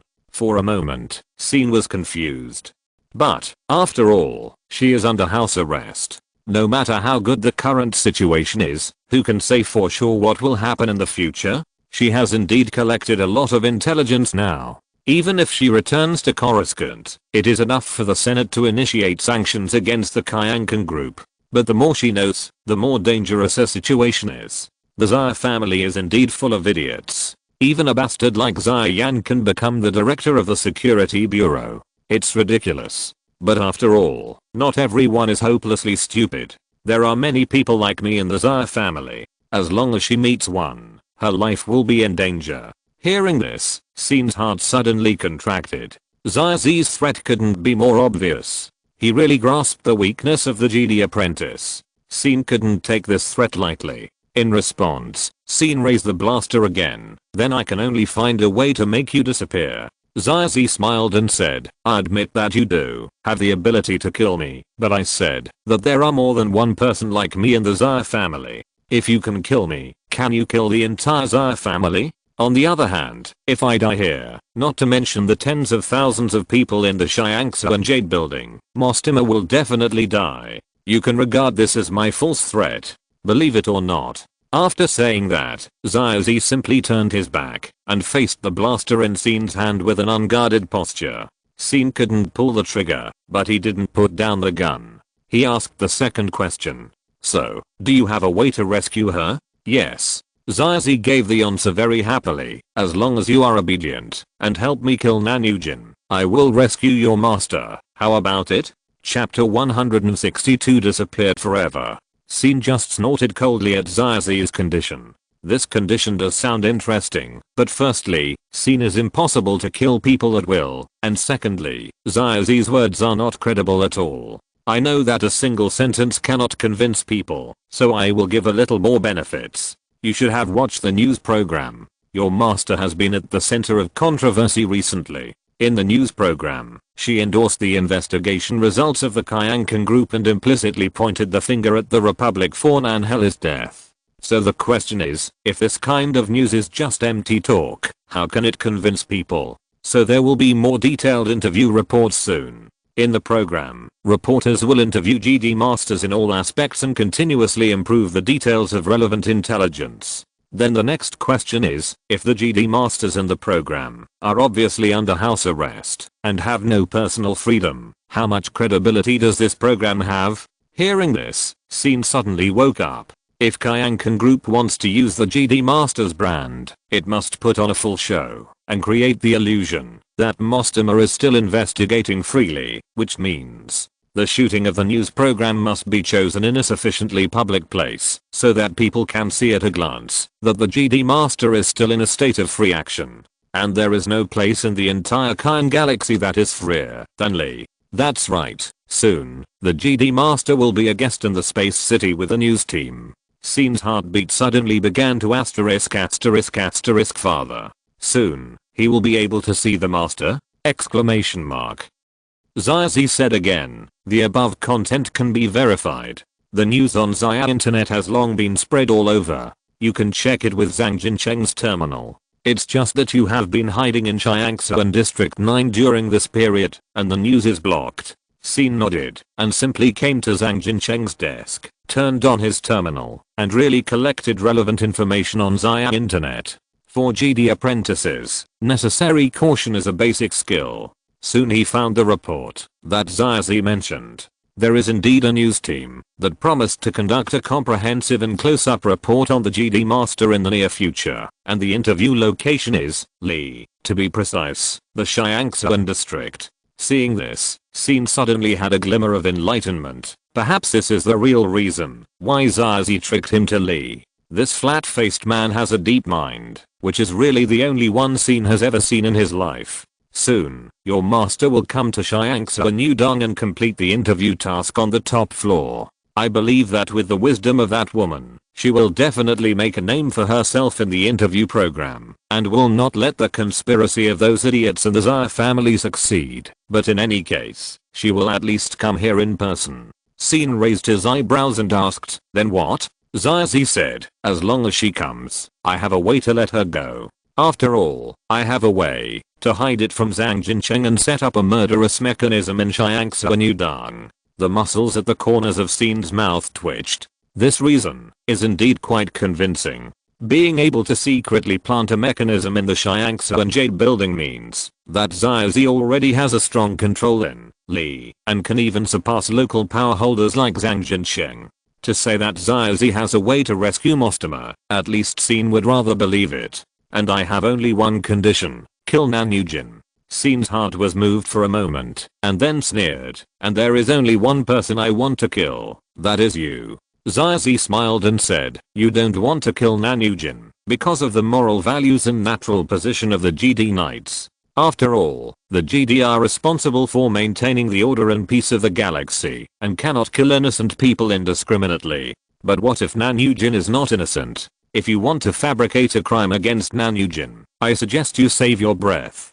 Scene immediately interrupted Zazi's laughter. He had no doubt that Zazi could easily weave a whole set of arguments about how Nanyujin deserved to die, but no matter how perfect Zazi's story was, there were two unavoidable problems. First, Scene had no way to verify it. Second, even if Nanyujin deserves death, he should be punished according to local laws, rather than being judged based on the GD's personal likes and dislikes. However, Zazi seemed to see through Scene's thoughts and continued, you can investigate the story I'm going to tell at any time on Zaya.com or even the holographic website. Many of the contents are completely public. What you lack is the reasoning ability to connect these fragments. Scene's fingers trembled slightly on the screen. Second, I know that GD Knights advocate the rule of law, but in an emergency, they will not be too pedantic. For example, if a group of interstellar pirates are attacking a passing merchant ship, the GD Knights will never have any scruples in a crisis, and will only blow up the pirates' ships immediately.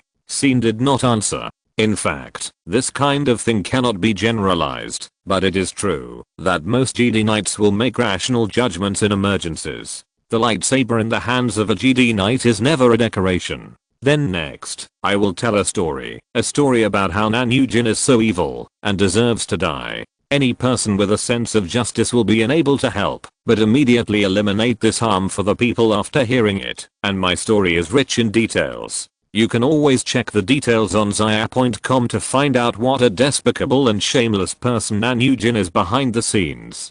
After understanding this, you should know how irresponsible it would be to the people of the Kyan star system if you are bound by the so-called laws and order. Before Zaya's story began, Scene interrupted with a sneer. Forget it. Scene's indifference did not disappoint Zaya. Instead, he put a smile on his face. Is that so? Then let me change the conditions. If you help me kill Nanyujin, not only will I fulfill my previous promise, but I will also disappear from this world forever. How about that? Disappear forever? Don't you think this condition is too vague? No, this is a solid and powerful condition. After all, even if a person dies, his influence will remain in this world.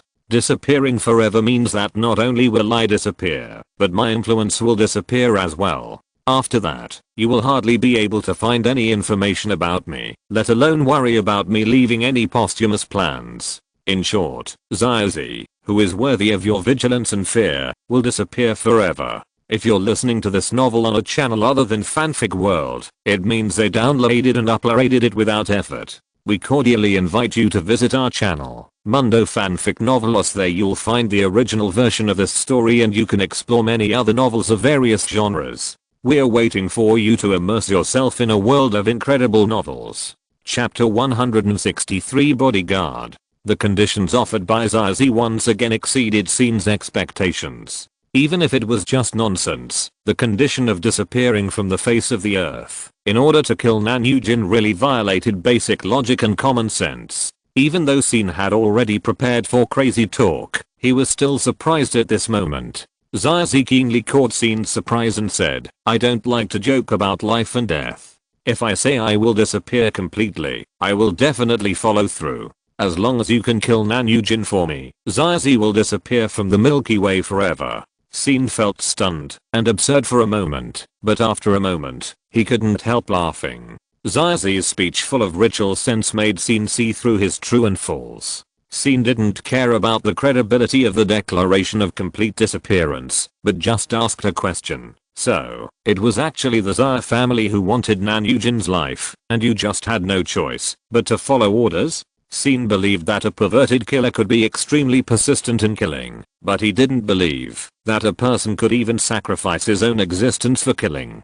Zaya had repeatedly coerced and bribed Scene to help him kill people, but to no avail, and finally even put himself on the trading table. Now there is only one possibility: he himself had no choice. Zaya, who was guessed at the truth, said in a calm tone, that's right, otherwise I don't know how many innocent lives I can ravage in my great life. I have a bright future, so why should I be put on the trading table like a chip? Just because of Nanyujin? He doesn't deserve it. You. Zaya's words, that showed off killing as an achievement, made Scene feel nauseous, but before he could open his mouth to ridicule, he heard Zaya say again, since you know that I have no choice now, you should know that the conditions I offer now are the best conditions. If you accept my conditions, you can not only rescue your master, but also avenge your savior. Zion's face did not move, but his heart was indeed a little shaken. If Zaya was serious, then his conditions were indeed too tempting, so that Zion could hardly resist listening to his story about Nanyujin. If there was really a suitable reason to complete this transaction, Nanyujin's life could actually be sacrificed. Zion suddenly came back to his senses and quickly cleared out the inappropriate thoughts in his mind. Fortunately, he was successfully lured. After waking up, Scene asked coldly, what if I don't accept this condition? Zaya said, that's a pity, but don't worry, I won't do anything to you, let alone threaten you with Mostima's life, because I don't have any extra energy to waste on you now. If you don't want to help me, I'll do it alone. But in that case, you will still have to face the worst result. Because my ability is limited, I can only use everyone in the Shiangsa and Jade building as props, disposable ones. Scene clenched his blaster when he heard it. Zaya turned a blind eye to it. If the Jedi apprentice in front of him really knew how to shoot, he should have shot long ago. Since Scene didn't pull the trigger recklessly at the first time, Zaya expected that he would not die in his hands. If a large number of civilians are killed or injured in Shiangsa and Udang, The GD apprentice who is on the scene will definitely not be able to escape responsibility, and your beloved master will also be implicated. So in the final analysis, your best choice is to help me and save me some trouble. Scene glanced at him, but did not respond. Zazi said, you and I have dealt with each other for many rounds. You should be able to hear that I'm not deliberately making fun of you now, nor am I deliberately threatening you with the lives of tens of thousands of people. I'm just stating a simple fact. I have no chance to kill Nanyujin unless I treat the lives of everyone in this building as props. After all, he brought an extremely powerful bodyguard this time. As he spoke, Zazi pointed outside Shiangsuanyudang and saw a shuttle-shaped white spaceship slowly flying from the direction of the port. The golden tail flame behind it was reflected on the shining wings, showing a brilliant brilliance. More than a dozen small escort airships hid their tracks in the surrounding night. This gorgeous and high-profile spaceship is like a noble king. With its brilliant procession, the eyes of the entire Shiangsuan district and even half of Li are attracted to it. In comparison, the airship of Lei Yangsan, which once attracted much attention, is like the brilliance of a firefly. Nanyujin? Scene whispered. Zazi said leisurely, you are wrong. Nanyujin is not worthy. Although he is the actual boss of the Nan family now, his public identity is only a director of the group after all. He is not worthy of such a pomp. Scene's ears moved when he heard it. Although he had long made up his mind not to believe every word of Zazi, the words just now still aroused his interest. 18 guards, golden tail phoenix shuttle. This is the pomp that only the leader of the Nan family can enjoy.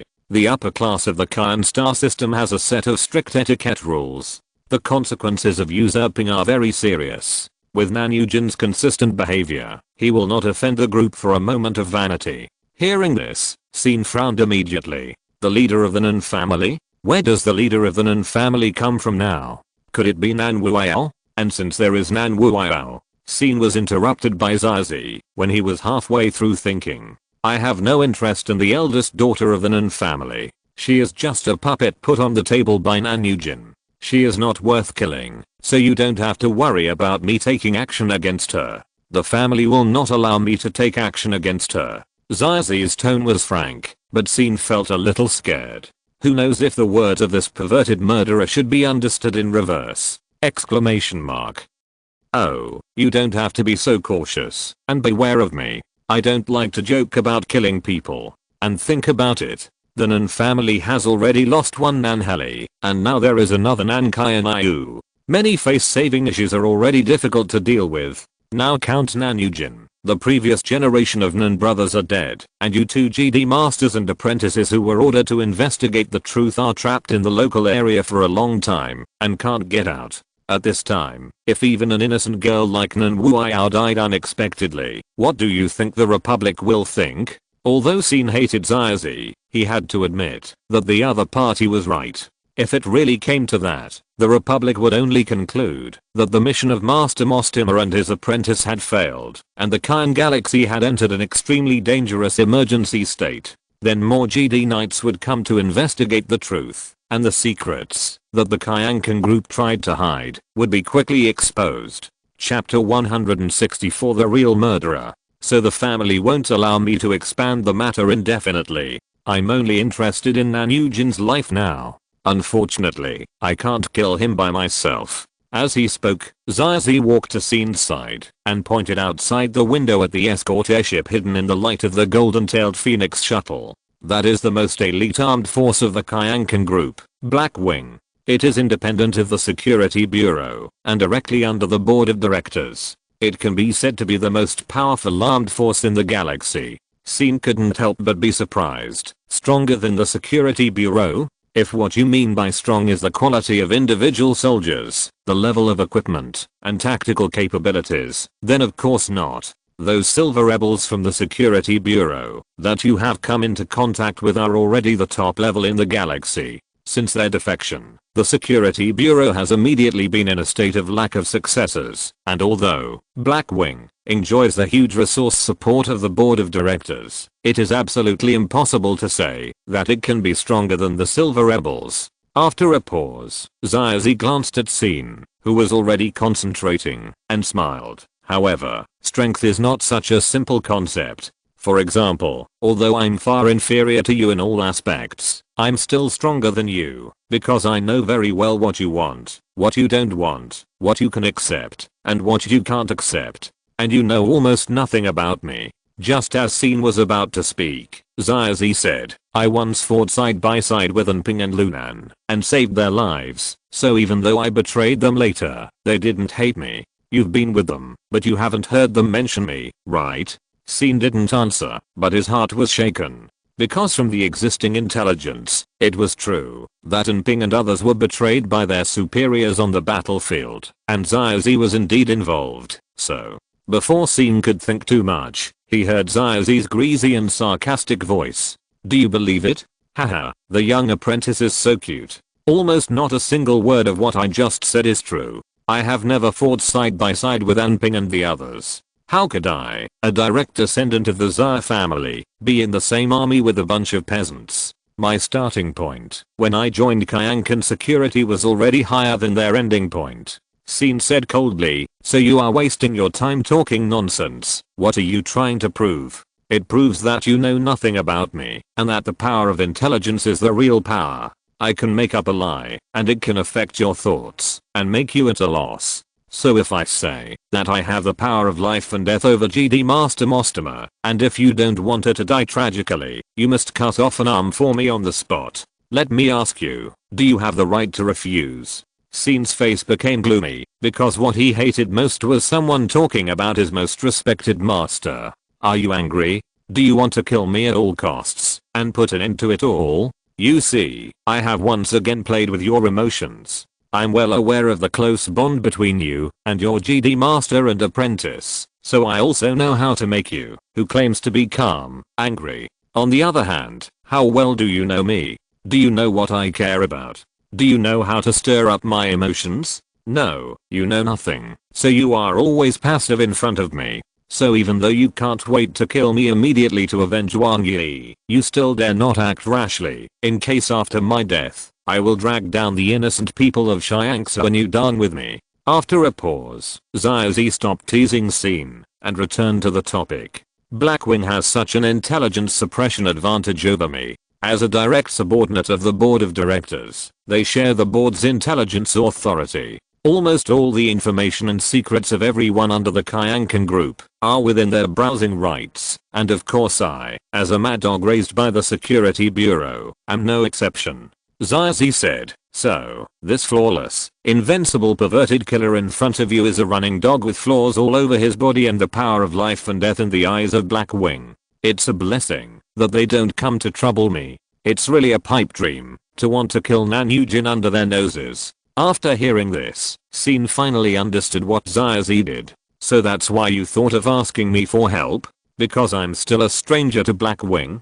Xiaozi grinned and said, haha, after telling you this story for so long, you finally understand your own value. That's right, the reason why I asked you for help was not because of my strength, but because of the advantage and intelligence. The people from Blackwing know me very well, and they even know that I want to kill Nan Yujin. So they have been prepared for a long time. If I break in head on, I will die without a burial place. However, they know almost nothing about you. They only know that you are a GD apprentice from the Republic with good skills, and they also know that you and I are like water and fire, and you wish to tear me into pieces, but they never thought that you would join forces with me to take Nan Yujin's life. Scene said, they can't think of it, because I will never join forces with you. Don't rush to tell me everything. I've always wanted to tell you about Nan Yujin's story, but I know you're not interested in listening, let alone believing it. So I'll just give you a brief conclusion. The culprit who killed Wang Yi was actually Nan Yujin. Scene almost laughed out loud when he heard this. Although he had already decided not to believe anything Xiaozi said, Xiaozi's excuse was too outrageous. Nan Yujin had no grudges against Wang Yi, so what reason did he have to kill Wang Yi? Besides, Li was not the Nan family's territory, so why would Nan Yujin kill Wang Yi? Xiaozi said, is it hard to believe? But in fact, if you just search the information of Li, you will know that the Nan family has been coveting this city for a long time. Starting from Nanhali, the Nan family has been making various investments in the local area. The Lei family, which has been in charge of Nirvana for generations, is the investment target of the Nan family. But the Lei family has a lot of connections in Li and actually does not need investment from outsiders. What the Nan family can give, other families can also give. So why should the Lei family throw themselves into the arms of the Nan family? The answer is also very simple. The Nan family can help the Lei family deal with some troubles that are inconvenient to deal with. When Xiao Wen heard this, he suddenly realized, Wang Yi, I'm afraid it's the trouble that the Lei family can't deal with. Xiaozi smiled and said, you should have guessed that Wang Yi was bent on saving people at the time, which was a big taboo, but he did not appear to be at fault at all, because it is natural for doctors to treat diseases and save lives, so even the dean of Nirvana could not suppress him openly. So it was the Nan family who took action at the time. Yes, the Nan family under the rule of Nanhali. Although the Nan family is one of the 4 major families, it is ultimately an outsider in this space city. Because they are outsiders, they are particularly unscrupulous in doing things. They use their abundant resources to bribe enough people and unreasonably squeezed Wang Yi out of Nirvana and turned him into a homeless man. He even couldn't protect his wife and daughter. In the end, he was involved in an unexpected dispute and died tragically in a small warehouse in the Xianhuang district. The root of all this came from the Nan family, and the person who was responsible for the specific arrangements at the time was Nan Yujin. So, I'm not wrong when I say that the culprit who killed Wang Yi was Nan Yujin. Chapter 165. True and credible. When Xin heard this, he couldn't help but believe Xiaozi's words. No matter how untrustworthy Xiaozi was, his logic was always trustworthy. The story he told was logically smooth, and the details were basically consistent with what Xin knew. More importantly, considering that Nan Yujin appeared in Xiangsuan district at this point in time, it was really impossible not to consider the connection here. The Nan family, or Nan Yujin, has always coveted the position of the Dean of Nirvana. The safest and most effective way to smoothly take over the position of Dean is to make a good exchange of interests with the Lei family and let the Lei family designate him as the successor. This is the rule recognized by the board of directors and the way the Lei family came to power. However, the Nan family has transferred benefits for many years, and the Lei family has taken all the advantages, but has never reciprocated the kindness of the Nan family. When the former Dean Lei Bo stepped down, he used the excuse that he was pressured by the Xia family and forcibly designated the position of Dean to his and Xiao's son Lei Yangxin. Although Lei Yangxin has repaired the relationship between the two families many times, after he took office, he has repeatedly avoided talking about the handover of the Dean. This shameless attitude had already angered Nan Yujin at the time, but he had been hiding behind Nanhali for a long time and never showed his claws, so he chose to endure it at the time. This gave Lei Yangxin the illusion that the Nan family had been fooled by him, and since then he has really regarded himself as a close ally of the Nan family. But you don't know that the gentler and more friendly Nan Yujin is to him, the more it means that he will not live long. Without Nanhali's checks and balances, Nan Yujin will never be as easy to talk to as before. Upon hearing this, Xin couldn't help but sneer. So you want to say that not only Wang Yi, but also Lei Yangxin's death was instigated by Nan Yujin? He is the source of evil, so you are innocent? No, you misunderstood. Xiaozi sneered. Of course I'm the source of evil. As a dedicated perverted killer, I will not push the people I kill to others. Whether it is Lei Yangxin or Wang Yi, I'm the direct cause of their deaths. If you want to avenge Wang Yi, you have to find me first. I just remind you that besides me, you have other enemies. If you really want to avenge Wang Yi, you must not only kill me, but also not let Nan Yujin go. Otherwise, the revenge will only be half revenge, which is not only unworthy of Wang Yi's life-saving grace, but also unworthy of Lei Yangxin's guidance. After that, Xiaozi stopped his story and turned to walk out of the office, as if he had really let go of his obsession with Xin. However, before he left, he heard footsteps behind him and the hoarse voice of the Jedi apprentice. What should we do next? Zi's flat face wrinkled slightly, as if he was smiling, but he did not turn his head to expose his expression to the other party. He said in an unusually calm voice, "Next, I will go to deal with Blackwing, and you will find a chance to kill Nanujin. I will not give you any restrictions or instructions. Everything is up to you to decide. Yes, if there is anything you want to know or verify, you can ask Zhang Jincheng. He is the owner of this place and an accomplice of you and me. Yes. Then I will wait for your good news." After watching Zi leave along a secret passage in the office, Scene fell into a long silence in the office. His slightly thin figure was motionless like a stone sculpture, and the bright lights shining on him seemed to have lost their vitality. It was not until the rumbling sound of the elevator shaft in Zhang Jincheng's private bedroom that this dead silent space finally welcomed some life.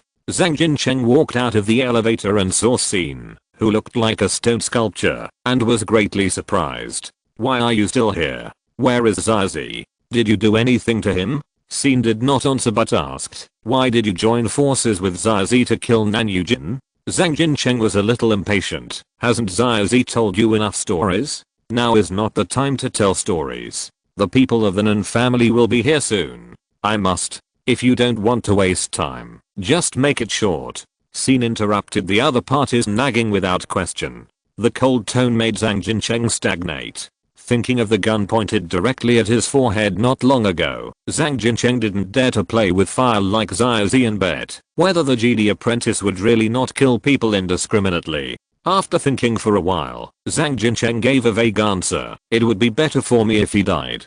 To make a long story short, not to make a nonsense short, Scene said, holding the blaster tightly. Zhang Jincheng was frightened and told the truth. "Someone on the board promised me that if I could kill Nanujin, I could replace Chen Yao and become the agent of this city in a year." "Who promised you that? Did Zi ask you to ask?" Zhang Jincheng asked back. "This question is beyond the line." Scene gently pressed the trigger of the blaster with his index finger, urging him silently. Zhang Jincheng's forehead was sweating, and he anxiously argued, "Even if you kill me, there are some questions that cannot be answered even if you die." Scene carefully observed Zhang Jincheng's face, and nodded after a moment of silence, and stopped asking this question. "Give me an identity that allows me to move freely here." Zhang Jincheng smiled bitterly. "Once the Nan family enters, even I will not be able to move freely. Everything in Xiangsu and Jade Building is decided by Blackwing. Only they are free. Forget it. I can give you an identity of a special assistant. This is a fake identity I prepared for myself. You should be able to move freely in Xiangsu and Jade Building in a short period of time, but it is not absolutely safe. Zi should have told you about Blackwing. So as for how to use this identity, you can decide for yourself. Okay." After Zhang Jincheng hurriedly authorized Scene and found a barely fitting assistant uniform from the bedroom closet, Scene no longer embarrassed him and waved his hand to indicate that he could go about his own business. Zhang Jincheng was as if he had been pardoned and hurried back to his room to change his clothes. He put on a snow white robe and an equally white crown. That was the dress he needed to wear on extremely formal occasions as the person in charge of Xiangsu District. With his snow white clothes and solemn and pale face, Mr. Zhang from Xiangsu District finally showed his noble aura. Even when facing Scene, he seemed to be at ease, as if he had gained dignity and courage from his dress. Zhang Jincheng adjusted his buttons and white crown in front of the mirror, making sure that everything was perfect, and then he opened the door of his office with a dignified manner. Outside the door, two equally well-dressed waiters were waiting anxiously. When they saw Zhang Jincheng finally opened the door, they breathed a sigh of relief. "Sir, the people from the Nan family have arrived at the auditorium. Mr. Chen is contacting them, and the bosses of other districts are also." "I know, but it shouldn't be too late to go there now. Let's go." As he said that, Zhang Jincheng took a step forward. His steady gait gave great comfort to the waiters who accompanied him, and made them relax their anxious hearts. They didn't realize that there was a stranger with an indifferent expression standing in Zhang Jincheng's office. Chapter 166. No interest in work. For the staff in Xiangsu and Jade Building, this day was destined to be unfortunate. During the working hours during the day, accidents occurred one after another in Xiangsu District. Lei Yangsen, the dean of Nirvana had his mercenaries kidnap a homeless man in District 7, Shiwishan. Then he himself was kidnapped and died in Shianhuang District from a stray bullet. The security special forces on the scene had a fierce internal conflict with heavy casualties, and at this time, the little princess of the Nan family, accompanied by Nanujin, arrived at Lee 2 days in advance and deployed the Golden Tail Phoenix shuttle and the 18 guards, forcing Lee to show equal etiquette. A series of accidents overlapped, making the staff still stretched, even when they were overloaded. These elites who had gone through many difficulties to work in Shiangsu and Jade Building all showed a state of anxiety, even until the white-headed golden-tailed spaceship of the Nan family slowly landed in the square in front of Shiangsu and Jade Building. Most of the staff were still in a state of darkness. Kaio Yankang, the Vice Minister of the Ministry of Health, was one of the best. He was over 50 years old and had already adapted to the lazy and leisurely work rhythm. He had not worked overtime to the point of dizziness for a long time. However, the series of urgent documents on his personal terminal forced him to drain his remaining energy. The pot-bellied vice minister kneaded his forehead in pain and muttered curses at the culprits who caused all this. The casualties of the special forces. What's the point of reporting such nonsense to me? Don't those soldiers like to brag about their special status and that they only obey the orders of the general administration? Then let the general administration send down soldiers to save their lives and heal their wounds. What's the use of asking ordinary people from our Shiangsuan district? Moreover, they are killing each other in the Shianhuang district. What does it have to do with our Shiangsuan district? Forward the file to the Shianhuang district. The secretary smiled bitterly and said, Minister Cairo, it has been forwarded before. The Shianhuang district said that the medical conditions in its district are insufficient and cannot accept so many wounded. Insufficient medical conditions. Are the funeral conditions also insufficient? If they can't be cured, they will be cremated on the spot and their ashes will be scattered into space. The secretary had to remind, General Chen Yao has instructed before that our Shiangsuan district should try its best to accept the wounded. I know. His instruction is showing on my screen. It's easy for big shots to write comments, but where do you want me to get so many medical staff to save a group of half-dead special forces members? Resurrect Lei Yangson and perform group Nirvana on them, the secretary added. Regarding President Lei Yangson, after his death, the financial work that Nirvana was promoting, the financial audit work has been suspended. Do you still need to ask me this? The person is dead, so who can be held responsible if problems are found? Why find out problems that no one is responsible for? Don't bother me with trivial matters at this time. The secretary added. Just now, General Zhang Jinsheng sent a message requiring the heads of various departments to be ready to attend an family's inspection meeting at any time. Okay, I'll change my clothes and wait outside the venue. The secretary hurriedly grabbed Minister Cairo who was about to leave. Minister, we still need you here. Then will you attend the meeting for me? The deputy minister's hysteria caused a series of helpless and bitter smiles in the office area, and then in the midst of the bitter smiles, a man in tight black clothes and a heavy cloak walked in quietly. His presence was extremely weak. He was wearing clothes that didn't fit in with the place and a slightly exaggerated pair of goggles on his head. But it wasn't until he walked through the entire office area of the Ministry of Health, collected 7 or 8 small packages and metal cans from every corner, put them in his handbag, and walked away that someone finally noticed his presence. Wait, what do you do? Kaio Yankang, the deputy minister in charge of the work, stood up righteously and pointed at the man in black. The man stopped and turned around helplessly. Pretend you didn't see anything and continue to work overtime. You've been distracted all day and night and not doing your job properly, so you can't get promoted. Kaio Yankang was choked by the man's words and felt uncomfortable all over. The tone of the man opposite him was as if he was an old friend who had worked with him for many years, but he really didn't know this man in black, and he didn't understand how this inexplicable person could get into Shiangsu and Yudong at this time when so many senior officials were here. While Kaio Yankang was frozen in place, his secretary had already stepped forward to block the man in black. Stop, what is that in your hand? Did you take it from here? The man in black immediately looked amused. Want to know? Do you want to open it and have a look yourself? The secretary felt uneasy when he looked at her, but said stiffly, of course I want to see. However, before the secretary could stretch out his hand, the man in black had already stepped back and shook his head. You really don't know how to live or die. You really do it when I tell you to. People like you will not live to be 60 years old. The secretary glared at him. I think you are guilty. You came here brazenly to steal things. Which department are you from? The man in black laughed when he heard it. Are you still asking me which department I'm from? There are so many people in your Ministry of Health. Don't you even have one with eyes and a brain?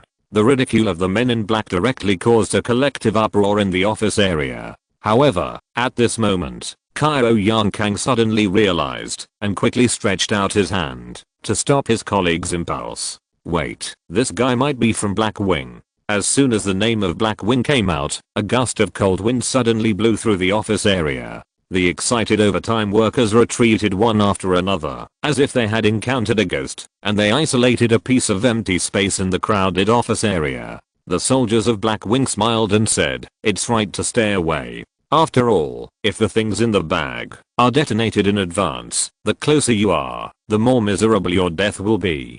Detonate, detonate. Kairo Yankang couldn't believe his ears. So, it would be better to pretend that you didn't see anything. If you insist on stopping me and asking questions, I can only tell you that someone planted a bomb here not long ago. The man in black had just started to tease when a hoarse voice came from the communicator on his neck. Number 3, don't waste time. There are still more than 70 points left that need you to check. The man in black immediately raised his eyebrows. Boss, let me check more than 70 points by myself? Are you treating me like an animal? What about the others? Are you going to watch me work alone? The amount of tasks assigned to each of you is about the same. Wait, there are 5 people in our investigation team. Are you saying that Xiaozi has installed nearly 400 bombs in this building? Does he really want to fight us to the death? The lesson we gave him that year was not enough. Stop talking nonsense. There are things waiting for you here. The 5 of you, finish the work within half an hour and then gather in the meeting room. Got it? After turning off the communication, the man in black seemed bored and was too lazy to talk nonsense with the ignorant clerks. He waved his hand. Bye-bye everyone, have a good sleep tonight. It was not until he left that the people in the Ministry of Health finally came to their senses. They just thought that there were hundreds of bombs in this building, but no one had the heart to continue working. Chapter 167 Bomb in the Restaurant. Some newly employed employees just wanted to run away, but looking around, no one took the lead to stand up. The solemn and oppressive atmosphere made them unable to move their legs no matter what. Employees who have been employed for 2 or 3 years are flipping through the employee handbook, looking for clauses that allow them to skip work and escape without being held accountable. Old employees who have been employed for more than 10 years have figures such as absenteeism fines, mortgages, and pensions flashing in their minds, and then they honestly bury their heads in documents, waiting for their leaders to make decisions. The huge office area was dead silent for a while. In the midst of depression, the secretary carefully broke the silence and asked, that, Minister Cairo, do you want to communicate with the higher-ups? Cairo Yankang cursed angrily. Communication. Has the higher-ups communicated with us about such a big thing? Maybe the higher-ups think that ignorance is also a kind of happiness? If you can't talk, shut up. Cairo Yankang threw a small tablet directly, hitting the secretary and causing her to run away. However, just by throwing it, he saw that there was actually a stranger in the office area. The man had black hair and black eyes and looked very young. He had a handsome face and wore a special assistant uniform, which was very eye-catching in the office area of the Ministry of Health. However, the man somehow made his presence so weak that no one noticed his presence during the commotion. Wait, who are you again? The young man who was stopped by Cairo Yankang smiled gently. Hello, Minister Cairo, I'm the assistant to General Manager Zhang Jincheng. I'm here to get a report document. I have just asked Sister Mary to copy it for me. As he spoke, the young man shook a memory card in his hand. His familiar gesture, calm tone, and the nod of affirmation from the clerk Sister Mary gradually made Cairo Yankang let down his guard. Although he had never seen this assistant before, Zhang Jincheng was a boss full of secrets and hard to figure out, so it was not surprising that he temporarily recruited a new assistant. Okay, since it's Mr. Zhang who wants it, send it as soon as possible, don't let him wait anxiously. After saying that, Kaio Yankang waved and sent the young man away, but when he turned to leave, Kaio Yankang found that the young man seemed to have a small iron can in his arms, which looked almost exactly the same as the ones that Blackwing had just taken away. Kaio Yankang opened his mouth, but finally did not call the young man again. Now he was exhausted physically and mentally, and it was no longer suitable for him to meddle in other people's business. After leaving the office area of the Ministry of Health, Sin put down the memory card and walked quickly to a secluded and deserted engineering warehouse. He placed the iron can in his arms on the processing table and skillfully used the props that came with the workbench to cut the metal can open, revealing a bundle of high explosives surrounded by countless wires inside. Sin couldn't help but clench his fists. Xiaozi was really not joking. He really had the ability to conceal the truth. He actually placed a large amount of explosives in the Xiangsu and Jade building without telling anyone. The lives of tens of thousands of people were only in his mind. And Blackwing is indeed Xiaozi's natural enemy. Xiaozi spent a lot of effort to set up the mechanism in Xiangsu and Jade building. For Blackwing, it was like an open book exam, and the answer was already in front of him. The so-called intelligence suppression left a deep impression on Sin. With Blackwing around, Xiaozi really couldn't do whatever he wanted, so it was no wonder that he asked Sin for help. And judging from the situation just now, when he brushed shoulders with Blackwing mercenaries, Xiaozi's description of Blackwing was not lying. They are indeed very elite warriors. Whether it is personal quality or weapons and equipment, they are top-notch in the Kyan Galaxy. But after all, they are only top-notch, and there is still a gap compared to Enping and Lunan's powerful strength that is almost beyond common sense. In other words, compared with a Jedi apprentice who has mastered the skills of the Force, the gap is even greater. So, if I really want to do it, while whispering to himself, Sin had already neatly reassembled the disassembled bomb. Compared with the original bomb, the reassembled bomb looked the same, with only a thin layer of coating on the surface of the metal tank. Then, he turned off the holographic projection on the wristband and reluctantly admitted that the concise guide to bomb disassembly that Xiaozi had passed to him before parting was indeed useful. After the construction was completed, Sin quickly left the engineering warehouse and came to a staff restaurant on the 20th floor. At this time, the restaurant was empty, and most of the employees were struggling at their jobs, and it was difficult to spare some time for a midnight snack. The etiquette robot in front of the service desk was bored and humming a metallic tune. When it saw Sin coming, its two blue eyes suddenly shone. "Welcome to the restaurant," the robot said in an excited voice. "What would you like to order?" I want a bowl of Zaoiu. Sorry, we don't serve Zaoiu here at the moment." Sin seemed a little disappointed, and after a moment of silence, he showed a relieved expression. "Is that so? Then I'll have a bacon rice bowl." After that, Sin didn't get sentimental, quickly finished his supper, and left in a hurry. During this time, no one noticed that he quietly stuck the metal can containing explosives under the table. Less than 30 minutes after Sin left, a young man in a tight black suit and a heavy cape ran over quickly. The etiquette robot faithfully performed its duties and greeted meticulously. "Welcome to the restaurant, may I ask?" Before the voice fell, the robot felt a flash in front of its eyes, and the man in black passed it at an astonishing speed, broke into the restaurant, and looked around. The protocol robot turned around somewhat uneasily and asked, "Excuse me?" "Shut up," the man in black interrupted fiercely. "Don't bother me if you don't want to be blown into pieces." "But, or I can tear you apart right now," the man in black roared in exasperation. The next moment, the protocol robot's azure eyes captured a dark muzzle of a gun. At this time, the robot noticed that the young man in black was fully armed. He held a silver blaster in his hand, and the outline of a heavy weapon for a single soldier was faintly revealed under his cloak. Although as a protocol robot, its memory bank lacked knowledge about weapons, but this did not prevent it from judging the danger of the other party.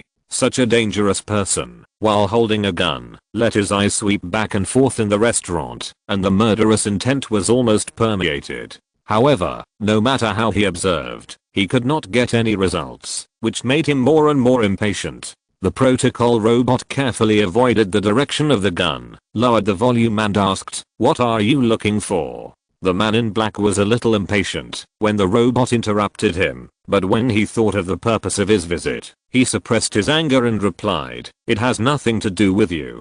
Chapter 168 Special People.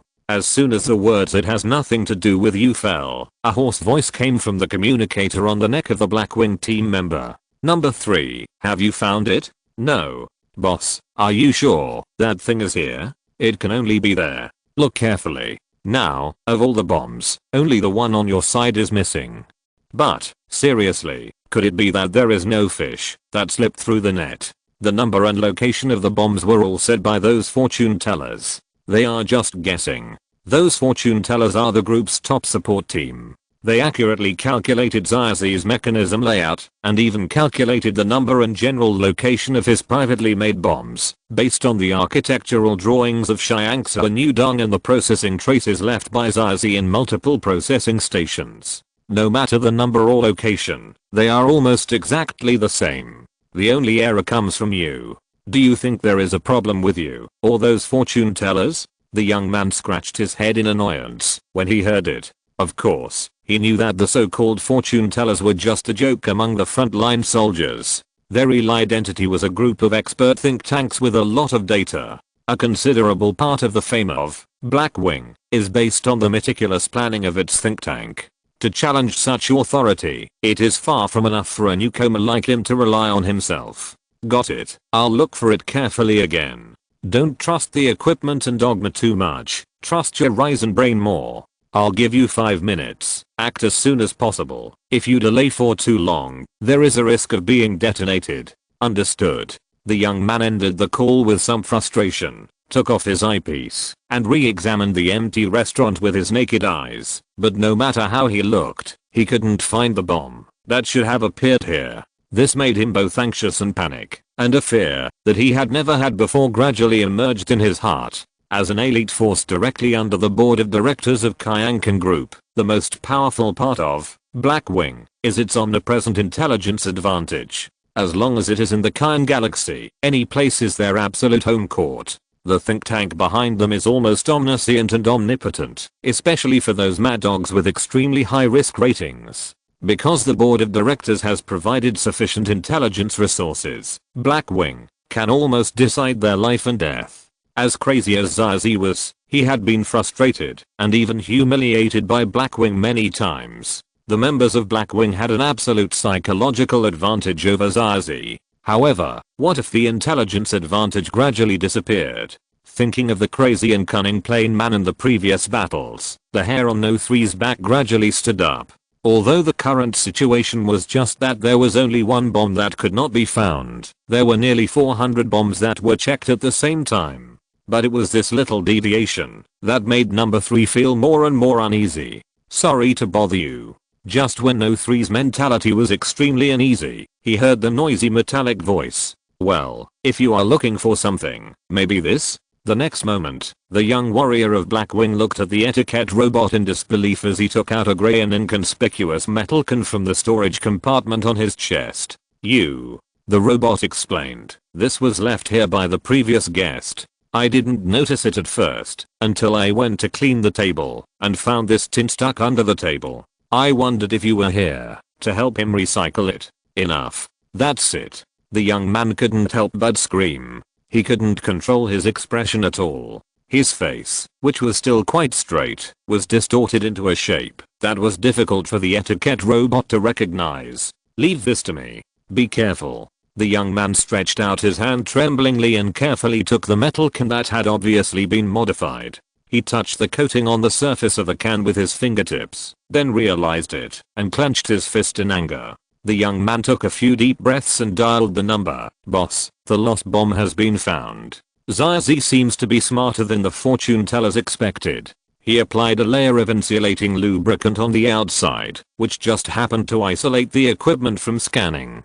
The hoarse voice replied, "It may not be that the scanning is isolated, but because the scanning result is different from the others, you, who are inertial in thinking, turn a blind eye to it. This is a very simple deception." The young man was a little ashamed. "I know that I was careless this time, but I also thought that those fortune tellers were really omnipotent, so I acted completely according to their plan without thinking for myself.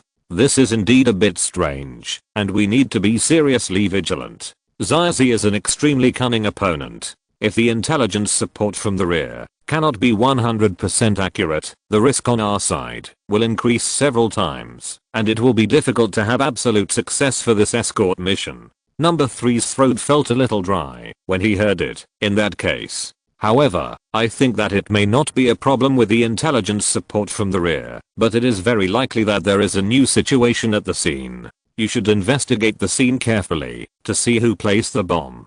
The person who placed the bomb could be anyone, right? Zazi just needs to bribe or trick someone to place it for him. In fact, out of the hundreds of bombs that were checked before, more than half were placed by Zazi using other people. I know, but this special bomb was probably placed by a special person. I always have a feeling that, when we analyzed Zazi, we seemed to have missed an important potential partner of his." Number 3 seemed to understand, but there was no further explanation from the captain on the communicator, so he had to change the subject. "Boss, haven't number 8 and the others caught Zazi yet?" "No, they were very close to success several times, but failed due to various accidents. Haha, just like the accidents you encountered. That's why I want you to find out who placed the special bomb. Well, if I'm not mistaken, if you check the restaurant surveillance video, you should be able to see a familiar face." Chapter 169. Enough of fun. Just as number 3 began to hastily retrieve the video footage, in a closed monitoring room, Blackwing's Captain Guo Xiaoming turned off the communicator, lay back, closed his eyes, and fell into deep thought. "Boss, don't worry, we have locked Zazi's position again, and he will definitely not escape this time." Beside Guo Xiaoming, a petite woman in black clenched her fists confidently, but she did not dare to take her eyes off the dozens of screens in front of her, and the beads of sweat flowing down her hair also fully demonstrated that she was far less confident than she said. For the elites of Blackwing, words such as "again" and "this time" are extremely rare. The middle-aged man, the captain, did not respond, still immersed in his own thoughts. Not long after, another woman who was staring at the screen in the monitoring room suddenly straightened up and said in a stern voice, "Boss, number 8 found Zazi in the air room. He is indeed trying to poison the air equipment of the entire Shiangsa Nudang. Number 8 is trying to subdue him." As she spoke, the woman twisted the air room monitoring screen with the alarm in front of the captain.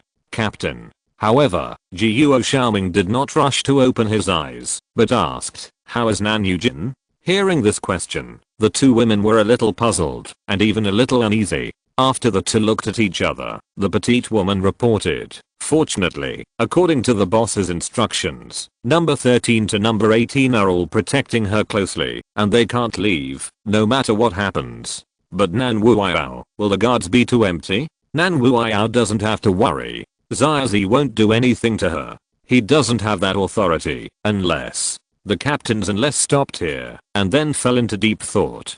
This kind of suspenseful behavior made the two female subordinates grit their teeth. But the confidence revealed in the other party's words made them feel at ease. Even if the think tanks far away in the sky are unreliable, the captain of Blackwing must be reliable. As long as he is there, Blackwing will be invincible. However, is invincibility enough? "Captain." The petite woman couldn't help asking, "Is Zazi directed by the board of directors?" Guo Xiaoming asked back, "Why do you ask that?" "Because he has always been a lackey of the board of directors. This time, the action in Li has also been supported by a lot of official resources. It doesn't look like he is acting alone. If he really represents the will of the board of directors." The woman's voice became smaller and smaller, but the fear in her words was already revealed. If Zazi really represents the board of directors, then what is Blackwing to stop Zazi? What happened to the Nan family is no secret to Blackwing. The death of Nan Heli is almost half of the credit of Blackwing. As for Nankayanayu, although it was done by Kyankan security, how could it not be condoned by Blackwing? Now, among the three brothers, Nanyujin is the only one left. Can he really get along peacefully with the board of directors? And if the board of directors wants to root out the problem, which side should Blackwing stand on? Even more frightening is, why did the board of directors condone this assassination? Has the peace covenant of the Senate expired? If they can condone the assassination of Nanyujin today, will they root out Nanwuiao tomorrow? And then they will purge the major factions of the Nan family one by one until the civil war breaks out in the group. This terrifying possibility really makes people think about it. In response, Jiuo Xiaoming just said lightly, "We serve as Nanyujin's bodyguards, which is also the will of the board of directors. Don't think about extra things, just do your job well." Yes. The captain of Blackwing knew that the doubts in the team members' hearts had not been completely dispelled, but it was enough to talk about this topic here. Blackwing never needed to think for himself, whether it was positive or negative, at all. As an elite force directly under the board of directors, many of the tasks performed by Blackwing are outside the law and even outside human nature, so its still attributes are stronger than Kyankan security. If it is not honest enough, it will be impossible for the board of directors to use it with confidence. But of course, a tool that does not know how to think will inevitably be quickly worn out by its master. The balance and control in this matter requires the wisdom of the leader. Unlike the ignorant team members, Jiuo Xiaoming knew the inside story of Xiaozi's assassination of Nanyujin. Xiaozi was indeed instructed by the board members behind him, but the board members did not represent the board.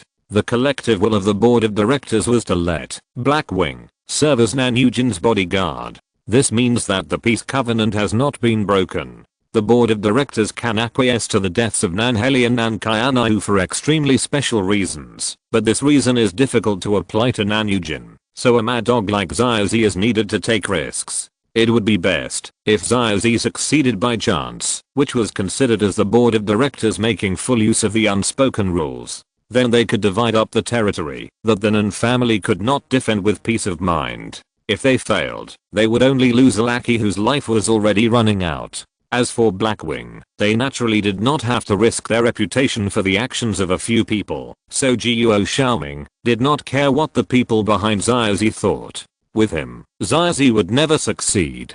As the subordinates were thinking complicatedly, and the captain was silent, time passed by. Not long after, number 8 sent a frustrated communication. As expected, he lost Xiaozi again, and like the previous times, he went wrong at a critical moment. The expert intelligence from the top of the sky was repeatedly ineffective, which made the soldiers on the front line a little impatient and even worried. But the captain did not give any extra instructions, just let them continue to chase Xiaozi according to the established plan, and they were not affected by the failure of intelligence at all. Not long after, in the monitoring room, the tall woman's face changed drastically, and she hurriedly pulled another screen in front of the captain. Oh no, Nanwuiao's guards sent a distress signal. Someone set fire outside the banquet hall. Jiuo Xiaoming finally opened his eyes. Banquet hall? Very good. Tell number 13 and the others to rush to the banquet hall immediately, and only leave number 18 with Nanyujin. What? The tall woman couldn't believe her ears. Such an obvious seduction tactic, the captain actually fell for it? On the contrary, the petite woman guessed the clue from the captain's expression and suddenly realized, "Captain, you want to?" Before he finished speaking, Jiuo Xiaoming had already stood up from his chair and said in a deep voice, "This game of hide and seek is finally over, and they can't afford it anymore. If you're listening to this novel on a channel other than Fanfic World, it means they downloaded and uploaded it without effort. We cordially invite you to visit our channel, Mundo Fanfic Novelos. There you'll find the original version of this story and you can explore many other novels of various genres. We're waiting for you to immerse yourself in a world of incredible novels." Chapter 170. False threats are meaningless. The tall woman suddenly realized after hearing the captain's words, Xiaozi is not fighting alone. The petite woman was incredulous, but the intelligence clearly analyzed that the only person in the entire Xiangsa New Dong who could form an alliance with Xiaozi is Zhang Jincheng, and Zhang Jincheng simply. The intelligence is wrong. Guo Xiaoming made a decisive judgment. It has nothing to do with Zhang Jincheng. They analyzed it over and over again and concluded that the person who would never join forces with Zizi stood up. That person? The petite woman was still a little dazed, but her colleagues around her had already guessed the truth. No way. How could that person join forces with Zizi? Guo Xiaoming said, "What's impossible? As long as the benefits are calculated clearly, everything is possible. Zizi must have given a bargaining chip that people can't refuse." But the woman still couldn't believe it. After all, in common sense, those people should not be tempted by any benefits and have extremely firm beliefs. So, how could they make a deal with a perverted murderer? However, at this moment, number 3, who was checking the video in the restaurant, finally found the person who placed the bomb in the restaurant. He roared at the captain in a tone of complete exasperation. What the hell? That GD apprentice actually teamed up with Zizi. For Blackwing, Seam's appearance was a bolt from the blue. No one wanted to encounter an opponent called a GD apprentice during a mission, especially since most of the Blackwing warriors had seen Seam's amazing performance on DUI 9527. His powerful strength in suppressing hundreds of interstellar pirates by himself refreshed many people's understanding of the word GD. As a GD apprentice, how could he join forces with Zizi? The petite girl still couldn't believe it was true. GD is a symbol of justice and order. Guo Xiaoming said, Kyankan Group is also a symbol of justice and order in the Kyan Galaxy. Haven't we done enough dirty work in these years? As long as the interests are right, there is no justice and order that cannot be abandoned. The GD Knights are just running dogs to safeguard the interests of the Republic. What is the essential difference between them and Zizi? This criticism of the GD Knights made the subordinates feel quite uncomfortable. After all, in the minds of the Blackwing, people who have the real intelligence, the image of the Republic is far less terrible than the rumors of the outside world, and the image of justice of the GD Knights is even more deeply rooted in the hearts of the people. But no matter how uncomfortable it is, since the problem has come to the door, as a member of Blackwing, there is only one choice left. The 3 of them rushed along the emergency passage outside the monitoring room to the VIP lounge in the middle of Xiangsu New Dang. When they were close, the captain suddenly slowed down, and the 2 team members behind him almost bumped into his back. Before they could ask why, Guo Xiaoming had already raised his blaster and pointed it at a patch of green plants outside the lounge door. "Come out, don't waste each other's time." Then, to the surprise of the 2 team members, the dense green leaves suddenly trembled, and a thin man with a flat face seemed to appear out of thin air in the sight of the 3. As expected of the strongest warrior who has the absolute trust of the board of directors, Captain Guo Xiaoming, I thought I had hidden well, but I still couldn't hide it from you. Guo Xiaoming didn't say any more nonsense. He pointed the gun forward and said in a muffled voice, "You lost." Zizi raised her hand calmly and said, "Yes, I lost, but we haven't lost yet." The word "we" immediately made the 2 Blackwing team members tremble with fear. What they are most worried about now is the unplanned variable, the GD apprentice. However, as the captain of the team, Guo Xiaoming was not panicked at all. He said in a cold voice, "That GD apprentice? We have also locked his position. It is only a matter of time before he is caught. It is not surprising that you pin your hopes on him." The tall female team member couldn't help but move her eyelids and was amazed at the captain's ability to lie without blinking an eye. When did they expect Seam to join forces with Zizi? Not to mention locking the opponent's position. But facing such a crazy opponent like Zizi, it is indeed impossible to show weakness. However, this lie can only be credible enough when it comes from the captain of Blackwing. Zizi sneered when he heard that. "Locked his position? Not surprising to you? This is the first time I realized that your empty threats are so hollow. If you are really sure of victory, you won't waste time talking to me. Why don't you just shoot me to death?"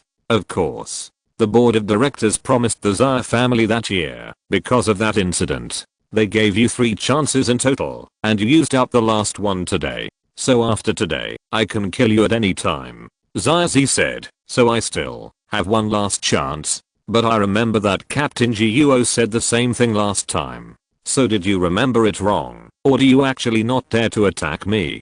because you still don't know where my partner is and what he will do. Friendly reminder, don't let number 13 and the others wait in vain in the banquet hall. There is only a cleaner there who had to set fire because I threatened the lives of his parents, wife, and children. Even if you cut him into pieces, you won't be able to find any trace of the Jedi apprentice. Guo Xiaoming did not answer because at this time the communicator did receive feedback from his men that the real culprit who set the fire outside the banquet hall was not the Jedi apprentice, so this meant that things were indeed heading in the worst direction. He expected Zazi to join forces with the Jedi apprentice, but the actual impact of this variable was beyond his control. At this time, Zazi's flat face suddenly wrinkled into an exaggerated expression. By the way, Captain Guo, haven't you noticed yet? The person you are looking for is actually very close. Before Zazi finished speaking, Guo Xiaoming guessed what he was going to say and suddenly turned the muzzle of the gun, aiming at the dense green plants outside the lounge door, and fired a burst of intensive shots.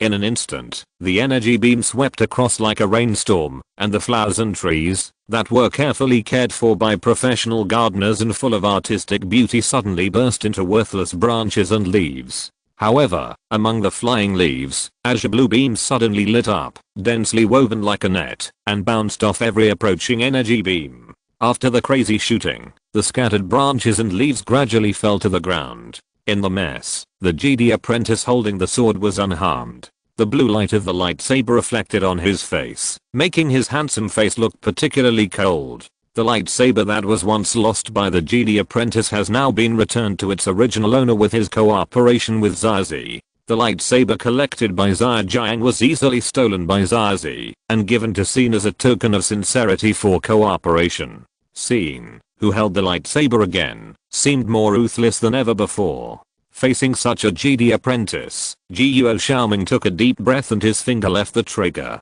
This was his first time to confront the Jedi head-on, but it was definitely not the first time he understood the power of the Jedi. As someone who had the intelligence of the board of directors, he knew better than anyone how many incredible and brilliant achievements these people who had undergone rigorous training and mastered the force skills had created since childhood. And he definitely didn't want to become a victim of the other party. Chapter 171 Dark History. Facing a sword-wielding Jedi in perfect condition, a mere blaster can only do so much. Just as Guo Xiaoming was about to give in, Zazi suddenly suppressed the mocking wrinkles on his face and warned him sternly, "Be careful." The moment the words rang out, Guo Xiaoming's finger pulled the trigger again, and this time, a rain of energy beams with 3 times the power burst out. The 2 team members standing behind Guo Xiaoming followed and shot with standard tactical movements, and the 3 times the firepower was enough to defeat the lightsaber of the Jedi Knight. With the special intelligence network of the board of directors, Guo Xiaoming was very clear about the ability limit of the Jedi apprentice in front of him. After all, Sin's wonderful performance in DUI 9527 was obvious to all. However, the rain of energy beams that was enough to defeat the lightsaber defense basically fell into the air. Before the 3 Black Wing warriors focused their fire, Sin chose to avoid their sharp edge and hid his body behind a metal statue outside the lounge. The statue was made of rare metal produced in Zen. After being hit by the high temperature energy beam, only the outer pane peeled off, but the main body only changed color slightly and remained motionless. The concentrated shooting of Guo Xiaoming and others seemed to sink into the sea and did not even stir up a wave. However, the lightsaber of the Jedi apprentice, which was half exposed outside the statue, could leave a great deterrent to the opponent. Guo Xiaoming's concentrated shooting was fruitless, and he immediately turned the muzzle of the gun to the other side, but Zazi had already taken the opportunity of Sin attracting fire and hid behind another statue. "Captain." The tall female team member was a little impatient, but before she could finish her words, Guo Xiaoming raised his hand and interrupted her. "Don't worry, we still have the advantage now, and they can't afford to delay." The blaster in Guo Xiaoming's hand was as steady as the metal statue where Sin was hiding, and the muzzle of the gun firmly guarded the direction where the 2 might break out, the direction of the lounge door. "Except for number 1 and number 2, let everyone else come here." Guo Xiaoming gave instructions in a voice that everyone could hear. There are only these two enemies in Shiangsu and Jade Building. There is no need to divide too many troops. As long as we have enough numbers, these two people will not be able to do anything. Then, Guo Xiaoming said, "Scene, I don't know why you want to join forces with Zazi, but you should know that it was he who designed to kill Wang Yi and Lei Yangsun, and the internal strife in the special operations team was also caused by him, resulting in heavy casualties. Even GD Knights who are extremely restrained in killing should give priority to eradicating such evil demons." Zazi retorted leisurely, "That's right, Scene did give priority to killing me, but he chose a more cost-effective and beneficial way to kill. That is, to join hands with me to kill the real mastermind, and then I will commit suicide in front of him." This absurd condition made Guo Xiaoming stunned for a moment. In the database of the board of directors, there has never been a record of Zazi having such an action mode. Did the contact with a GD apprentice bring about new changes in him? For Blackwing, which has always relied on its intelligence advantage to be invincible, the most difficult situation is the unexpected situation. If the series of accidents all come from the combination of the GD apprentice and the perverted killer, then for Guo Xiaoming, the most important thing is to separate the two people in front of him and get everything back on track.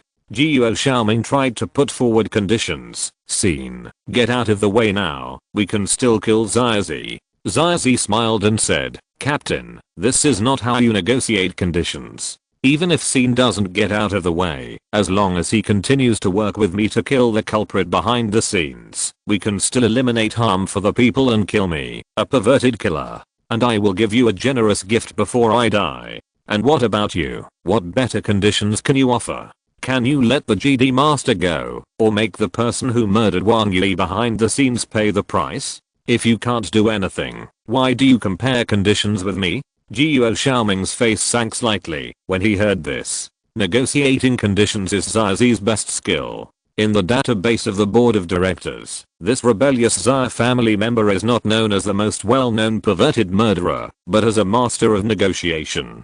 He can always accurately grasp the opponent's mind and offer conditions that are just right on the bottom line. And killing is just a bargaining chip for him to negotiate conditions. In fact, not many people have been killed by Zazi himself. The hands of this perverted murderer are even cleaner than those of many high-ranking officials on the board of directors. However, this talent of winning without fighting makes Zazi even more terrifying. Now Zazi not only puts his own life on the negotiation table, but also takes out crucial secrets as a bargaining chip. It is really not easy to win such conditions. However, since you can't win, you can also consider tricks. No matter how good the conditions offered by Zazi are, he must have the ability and sincerity to fulfill them. In terms of integrity, Zazi's black history is not uncommon. Just when Guo Xiaoming was thinking about how to approach Scene, Zazi said, "Captain, if you want to expose my dark history to lower my credibility, I advise you to save your breath. Although I'm a scum who deserves death, what good are you, the running dogs of the Kyankan group? Are you the ones who framed the GD Master and his apprentice, and placed the GD Master under house arrest? Are you the ones who assassinated Nanheli and Nankayanayu? Are you the ones who made the entire Kyan galaxy a mess? In terms of conditions, you can't compare to me, but in terms of scum index, I can't even compare to you, a group of running dogs on the board of directors. In this galaxy, even the leaders of the 4 major families can't guarantee their own personal safety, so what about the remaining 170 billion ordinary people? For example, those ordinary security personnel on DUI 9527, who were betrayed and died at the hands of pirates, and for example, Zazi said, and suddenly paused strangely, and then said in a joking tone, the batch of raw materials who contributed, Zuanhuan blood. After this sentence was spoken, outside the temporarily silent lounge, there was a slight sound of guns and armor rubbing against each other.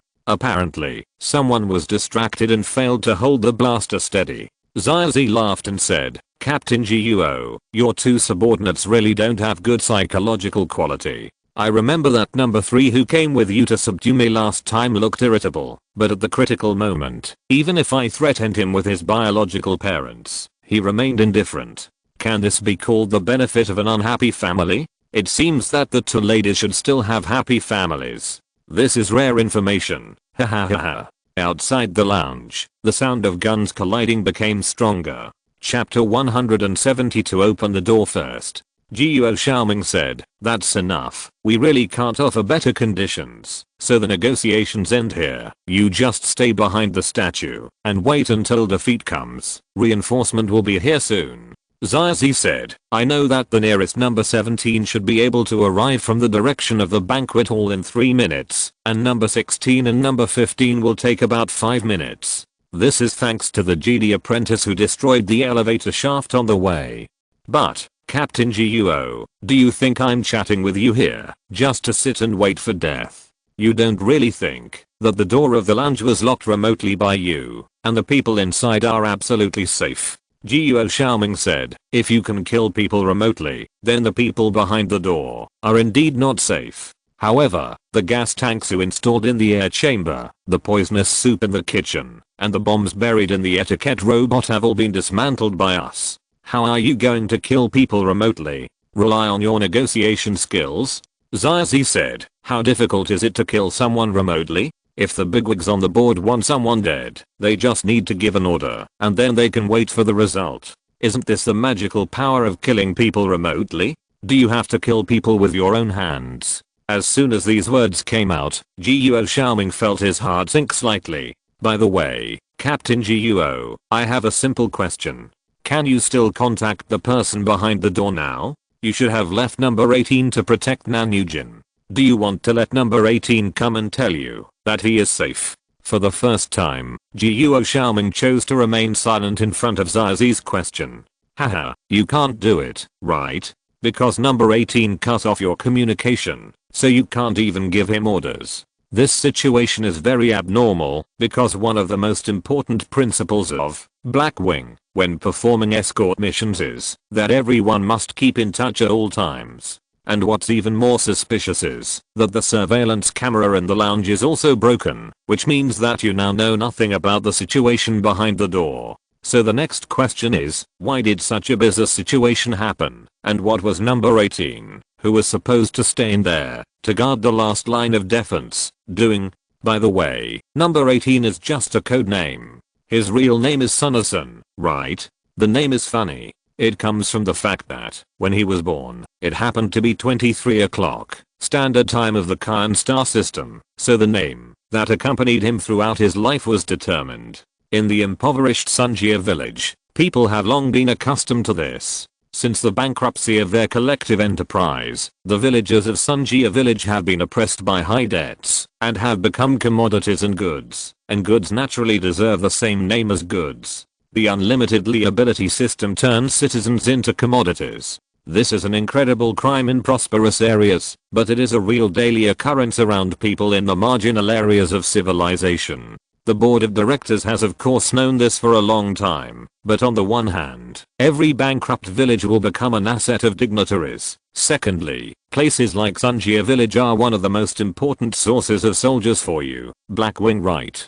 In addition to those from good families with clean backgrounds and absolute reliability, such as the Guo family who have served the board of directors for hundreds of years, Blackwing always needs some additional consumables, such as Sunason from Sunjia village. As long as he can successfully perform his duties in Blackwing for 10 years, the debts of the entire village can be written off, and the fate of his parents and relatives can be reversed. So he doesn't care, even if he dies in the mission. So he becomes a trustworthy warrior. In theory, such a person is indeed unlikely to betray, and is even more trustworthy than a good family boy like you. But the problem is that this world has never been willing to operate according to theory. Captain Guo, you should know very well who the big capitalist was who caused the collective bankruptcy of the Sun family. On the surface, it is financial capital from outer space, but as long as we investigate carefully, we will find that the financial capital from outer space actually has a behind-the-scenes owner hidden in the Kyan star system.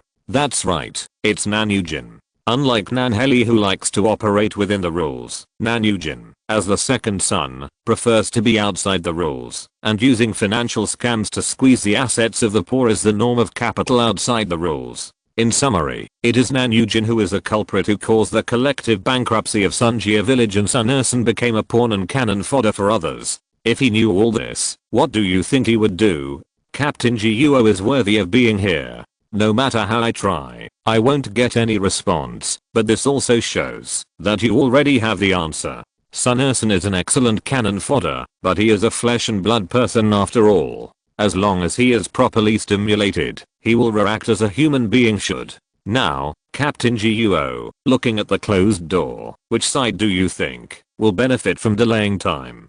Just as Zazi was finishing his long speech, the reinforcement from Blackwing finally arrived. The tall and strong number 17 was unfolding the mechanical backpack on his back and using 4 extended mechanical arms to speed up his movement. Then came number 16, number 15, and other Blackwing fighters who were sent to dismantle the bomb. Soon, a double-digit number of Blackwing elites gathered in front of the lounge. However, before they assembled and charged, a dazzling light suddenly bloomed from between 2 metal statues, followed by thick smoke. The Blackwing fighters were caught off guard. Although some of them were equipped with eyepieces and blocked the strong light in time, the momentary shock had already made them lose the initiative. And the Captain Guo Xiaoming, who they trusted, did not give orders at the first time. After a while, the smoke gradually dissipated, but there was no human breath behind the metal statue. Guo Xiaoming shook his head and signaled his men to check the situation. Number 17 was the first to move, swinging his mechanical arm, drifting forward like a spider, and then shook his head. They've already run away. Number 17 said that GD Kid used his lightsaber to cut a hole in the floor. What a simple and practical way to escape. But now that we know they're down there, Guo Xiaoming interrupted. Don't worry about them. Let's open the door first. Huh? Open the door first. Guo Xiaoming repeated. The 2 ladies who followed him the whole time looked at each other in surprise. Chapter 173 Number 18. The 2 female team members were very surprised. The captain would rather let go of Zazi and Zion, the 2 top enemies, and chose to open the door at the first time. Could it be that he really thought that there was a major risk behind the door? In other words, number 18 really? The next moment, their thoughts were interrupted by the sound of the door opening. A moment later, the door opened. Behind the door, the slightly bloated Nanyujin was sitting in the center of the magnificent hall, holding a cup of fragrant tea in his hand, smiling at the elites of Blackwing, and nodding at them. Beside Nanyujin, a soldier with a somewhat restrained and ashamed look bowed his head deeply. I'm sorry, Captain, I'm incompetent, and someone just cut off my communication for no reason. Guo Xiaoming waved his hand and said, the participation of the Jedi apprentice in the war was beyond everyone's expectations. You can stay here and protect the safety of President Nan, and you have completed your mission. This time I should apologize. As he spoke, Guo Xiaoming came in front of Nanyujin and knelt on one knee. However, before Guo Xiaoming could apologize, Nanyujin stood up and held out his hand to help him up. You have done very well. After all, I was unharmed from beginning to end. At this time, if you blame yourself too much, it will make me look harsh on you. Haha, don't make me look so mean. Nanyujin showed a generous attitude, which made the soldiers of Blackwing breathe a sigh of relief. The 2 female soldiers codenamed 11 and 12 smiled at each other, feeling ashamed of their previous suspicion. The captain always trusted his subordinates. He personally left number 18 with Nanyujin. How could he doubt no 18's loyalty? However, since the captain trusted number 18, why did he let Zazi and Sin escape? Instead, he spent his energy on the unimportant breaking into the door. Was it for Nanyujin to see? Or, he was not worried about those 2 people at all? The answer to this question was revealed soon after, in a way beyond their imagination. At the same time, in the lower storage area of Xiangsu and Yudang, Zazi, who had been fleeing all the way, finally made sure that there were no pursuers behind him for the time being, so he stopped and sighed with complete helplessness. Alas, it's really a failure at the last minute. If number 17 could have arrived a few minutes later, Guo Xiaoming would have been impatient to open the door for us. After sighing, Zazi wrinkled his face with a bright smile again. But it doesn't matter. Failure is only temporary, and the future is bright.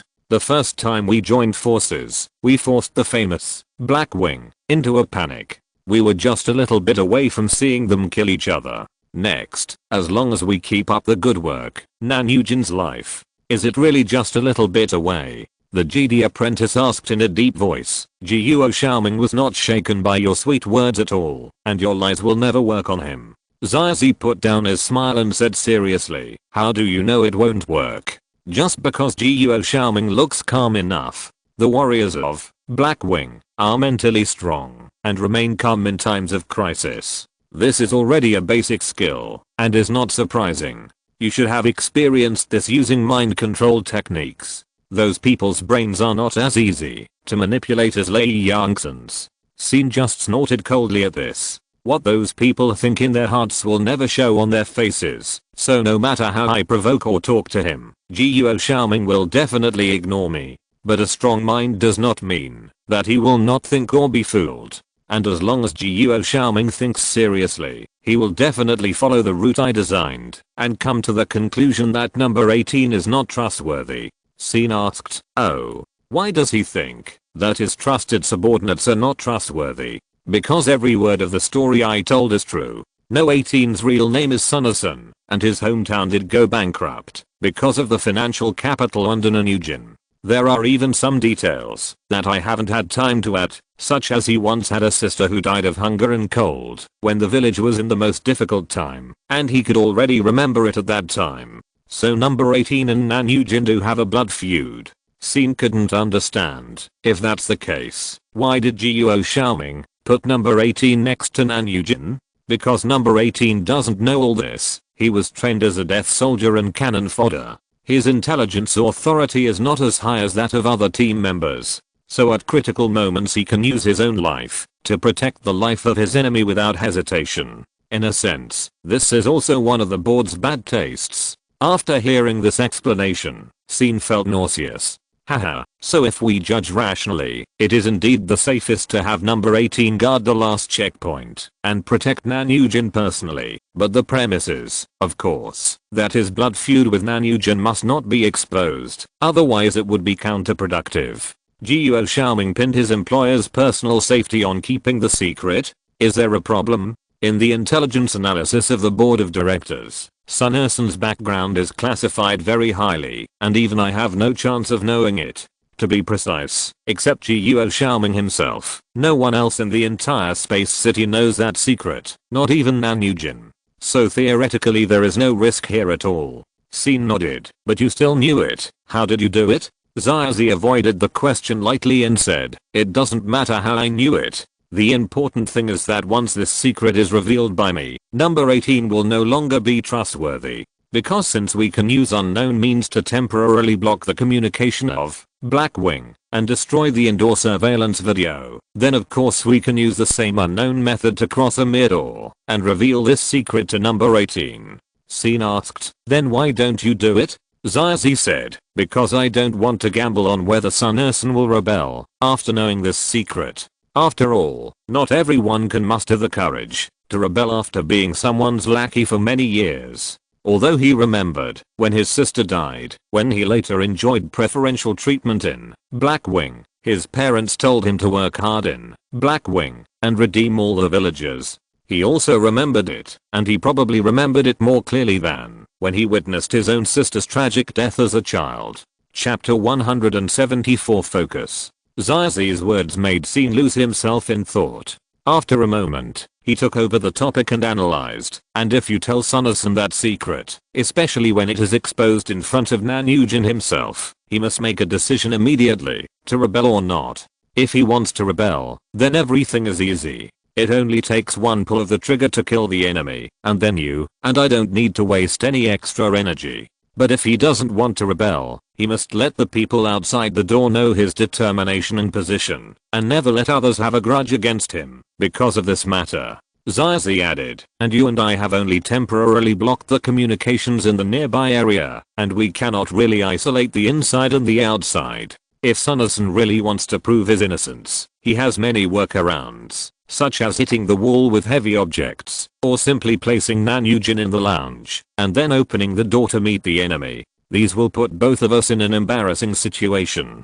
SYN went on to say, but if Sunderson didn't know this secret, and had no need to prove his innocence, then as Nugent's personal bodyguard, he would not have been able to act on his own when internal and external communications were cut off. As a result, the lounge completely became a blind spot for Blackwing, and Guo Xiaoming, who knew nothing about the situation inside the door, was equivalent to taking over the trust problem you threw to him. Zizi said, that's right, I didn't want to gamble, so I asked Guo Xiaoming to gamble. And obviously Guo Xiaoming didn't want to gamble either, so he chose to delay time. But when he was forced to delay time, he was already in an extremely passive position. We know Blackwing very well, but Blackwing knows nothing about this unexpected combination of us. If we keep delaying, Guo Xiaoming will definitely not be able to afford it in the end. The longer the silence in the lounge lasts, the more his patience will be worn out. Given Guo Xiaoming's usual style, he will most likely choose to open the door in the end.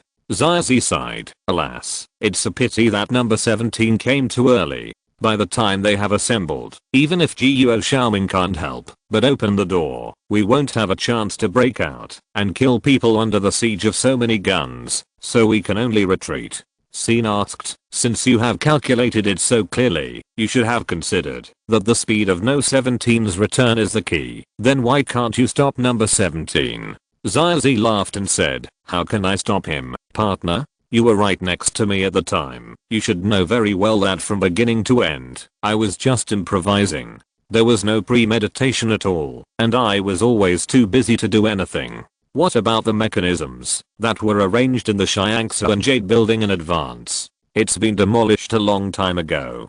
Zizi said helplessly, before I joined forces with you, I had almost no secrets from the people of Blackwing. They knew all my methods. When the bomb disposal team was looking for the bomb site, the error between the estimate and the actual situation was almost no more than half a meter. So I really have no tricks. If there is any way, even if it is just to kill some irrelevant passers-by, to attract the attention of number 17 and others, I will not show mercy. So, you can't threaten the ordinary people in Xiangsu when you done at all? At this time, why do you still care about ordinary people?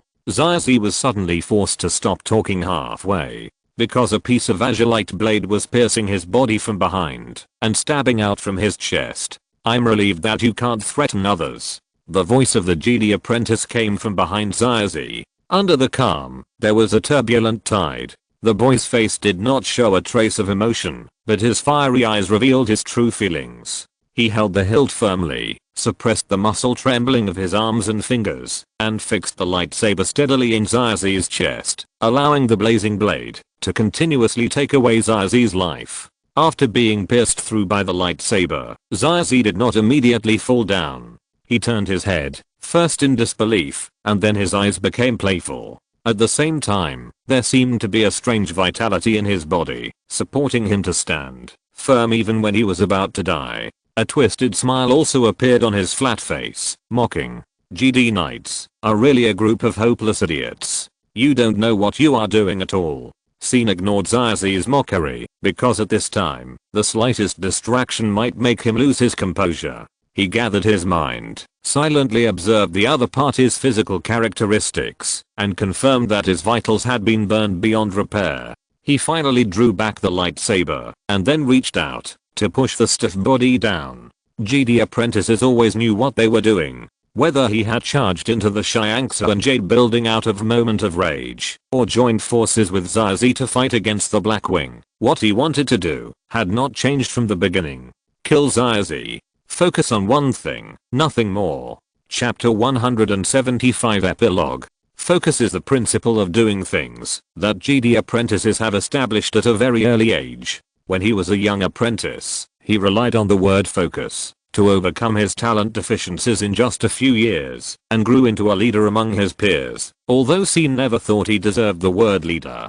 After practicing with his mentor Mostima, the most important thing SYN learned was still focus. The master's various talents all came from focus. So in the process of learning, SYN also interpreted the word focus to the extreme. He would do his best in everything, and never forget his original intention. This principle is not only used to guide learning and practice, but also to guide him to complete various difficult challenges. SYN knew very early that when a person faces an extremely complex dilemma, he must not be greedy for comprehensiveness, but must concentrate resources to solve the most important problem, and all other details can be ignored first. For SYN, the most important problem is naturally Zazie. No matter how eloquent that perverted killer is, he can't change one basic point. This person is fickle, extremely dangerous, and has committed many crimes. So SYN never considered joining forces with Zazie, although the conditions offered by the other party were indeed tempting, and although Nanujin might really have committed unforgivable crimes.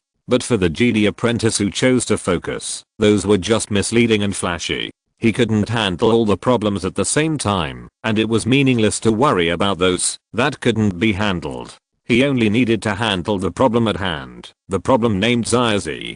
If he hadn't been concerned about the danger of this person, and worried that he would find a way to drag tens of thousands of people in the Xiangsu and Jade building to die with him before he died, SYN would have captured him at all costs in Zhang Jincheng's shelter. If he could be captured alive, he would be captured alive, and if not, then so be it. As for pretending to join forces with Zazie to fight against Blackwing, it was just to use the power of Blackwing, the natural enemy, to completely eliminate the threat of Zazie. When he was really sure that Zazie no longer had the ability to kill others, taking action became an inevitable choice. When taking action, he had many options. Knock him out with a heavy punch, tie him up with chains, grab him with joints. However, these thoughts only flashed through his mind. In the end, he still drew out his lightsaber and completely eliminated Zazie's threat in an absolutely safe way. After retracting the lightsaber, SYN closed his eyes and exhaled a long breath, trying to pour out the pent-up emotions in his heart during this period.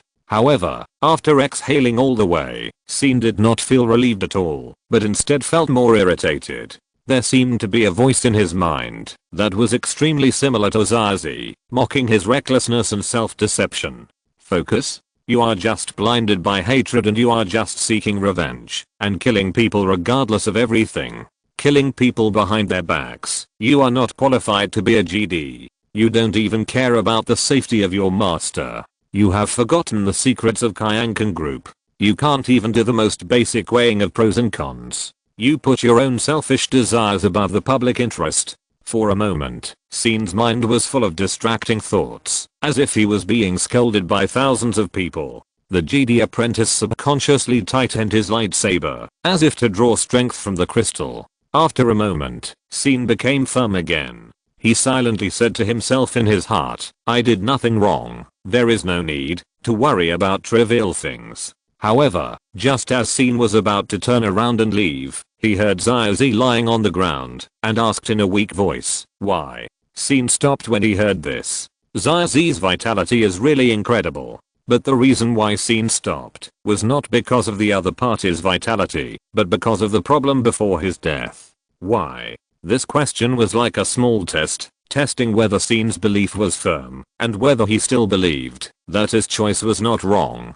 SYN held the hilt of the sword and answered, in order to save the world from your abuse, this is what you deserve. This is the fundamental reason why SYN insisted on killing Zazie with his own hands, not for self-protection, not for profit, but to punish the crimes and save thousands of innocent people from threats. However, SYN's answer was met with ridicule from Zazie. Save from being abused, what you deserve? Nanujin deserved it too, but you let him go. If you join forces with me, SYN said coldly, I won't believe a word you say. This is also one of the reasons why SYN took action. No matter how well Zazie said it, it was ultimately just an unverifiable hypothesis. How could a Jedi apprentice kill for a hypothesis?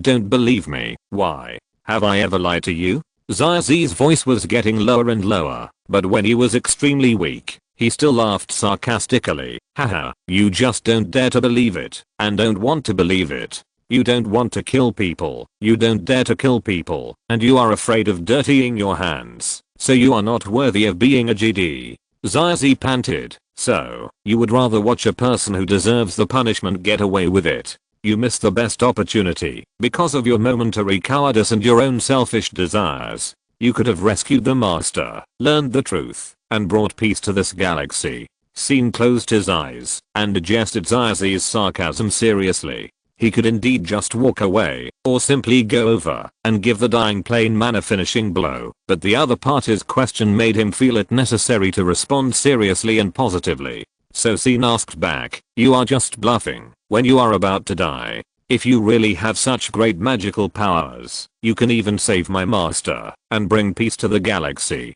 Why would you be abandoned by the Zyr family and sent to assassinate Nanujin? You can't even protect yourself, but you are still so shameless. Why should people believe you? That's the truth." Zyrzi smiled and spat out a mouthful of blood foam and said, "But since you have this question, why didn't you ask me at the beginning?" Scene was silent for a while and replied, "It's better not to listen to the sweet words. You have the nerve to say such evasive words. Your wishful thinking makes you not listen and not think. When faced with extremely complicated situations, you let your emotions dominate you. Enough." Hearing this, Scene finally frowned, feeling extremely annoyed with this perverted murderer who was still talking non-stop when he was about to die. He should have been killed by the lightsaber, but he still had the energy to talk so much, and his breath was weak but continuous. It was really strange. With some doubts, Scene wanted to go forward to find out what was going on. However, just as he took a step, Zyrzi said intermittently, "Originally, if you help me kill Nanujin, I will tell you the biggest secret of Kyankan Group. Once the secret is leaked, the board of directors will be too busy to take care of themselves and will no longer embarrass your master. On the contrary, the Jedi master and apprentice will become their life-saving straw for atonement." Scene was stunned when he heard it, because what Zyrzi said was absolutely right. If he really knew the secret that Kyankan Group was willing to frame the Jedi Master to keep, then when Zyrzi exposed the secret, Kyankan Group naturally had no need to frame and imprison Mostima in order to keep the secret. On the contrary, their best choice at that time would be to release the Jedi Master immediately to reduce their crimes. What is more important than the personal safety of the Jedi Master and apprentice is that, if Zyrzi really has evidence of the deadly crimes of the Kyankan Group, once it is exposed, the Senate far away in Coruscant will no longer hesitate about the Kyan Galaxy, a special member state. Under the huge pressure of the Republic, the Iron Curtain rule of the Kyankan Group will surely dissipate, and justice and order will surely return to the Kyan Galaxy. In fact, this is also the fundamental purpose of the Jedi Master and Apprentice, to come to the Kyan Galaxy. Thinking of this, Scene's voice became a little hoarse. "What is the secret?" Zyrzi sneered. "Not only did you fail to fulfill your promise, but you chose a despicable betrayal. Why should I tell you? After that, you will be immersed in self-blame and regret alone. The fate of the Kyan Galaxy is because of your selfishness, and, After the last laugh, Zyrzi stopped breathing. End of this chapter. Thank you very much for reaching the end. Don't forget to like. Looking for more exclusive content and immediate access? Subscribe to our Patreon. Remember, every like, subscription, or donation encourages us to continue. Thanks to everyone. See you in the next video.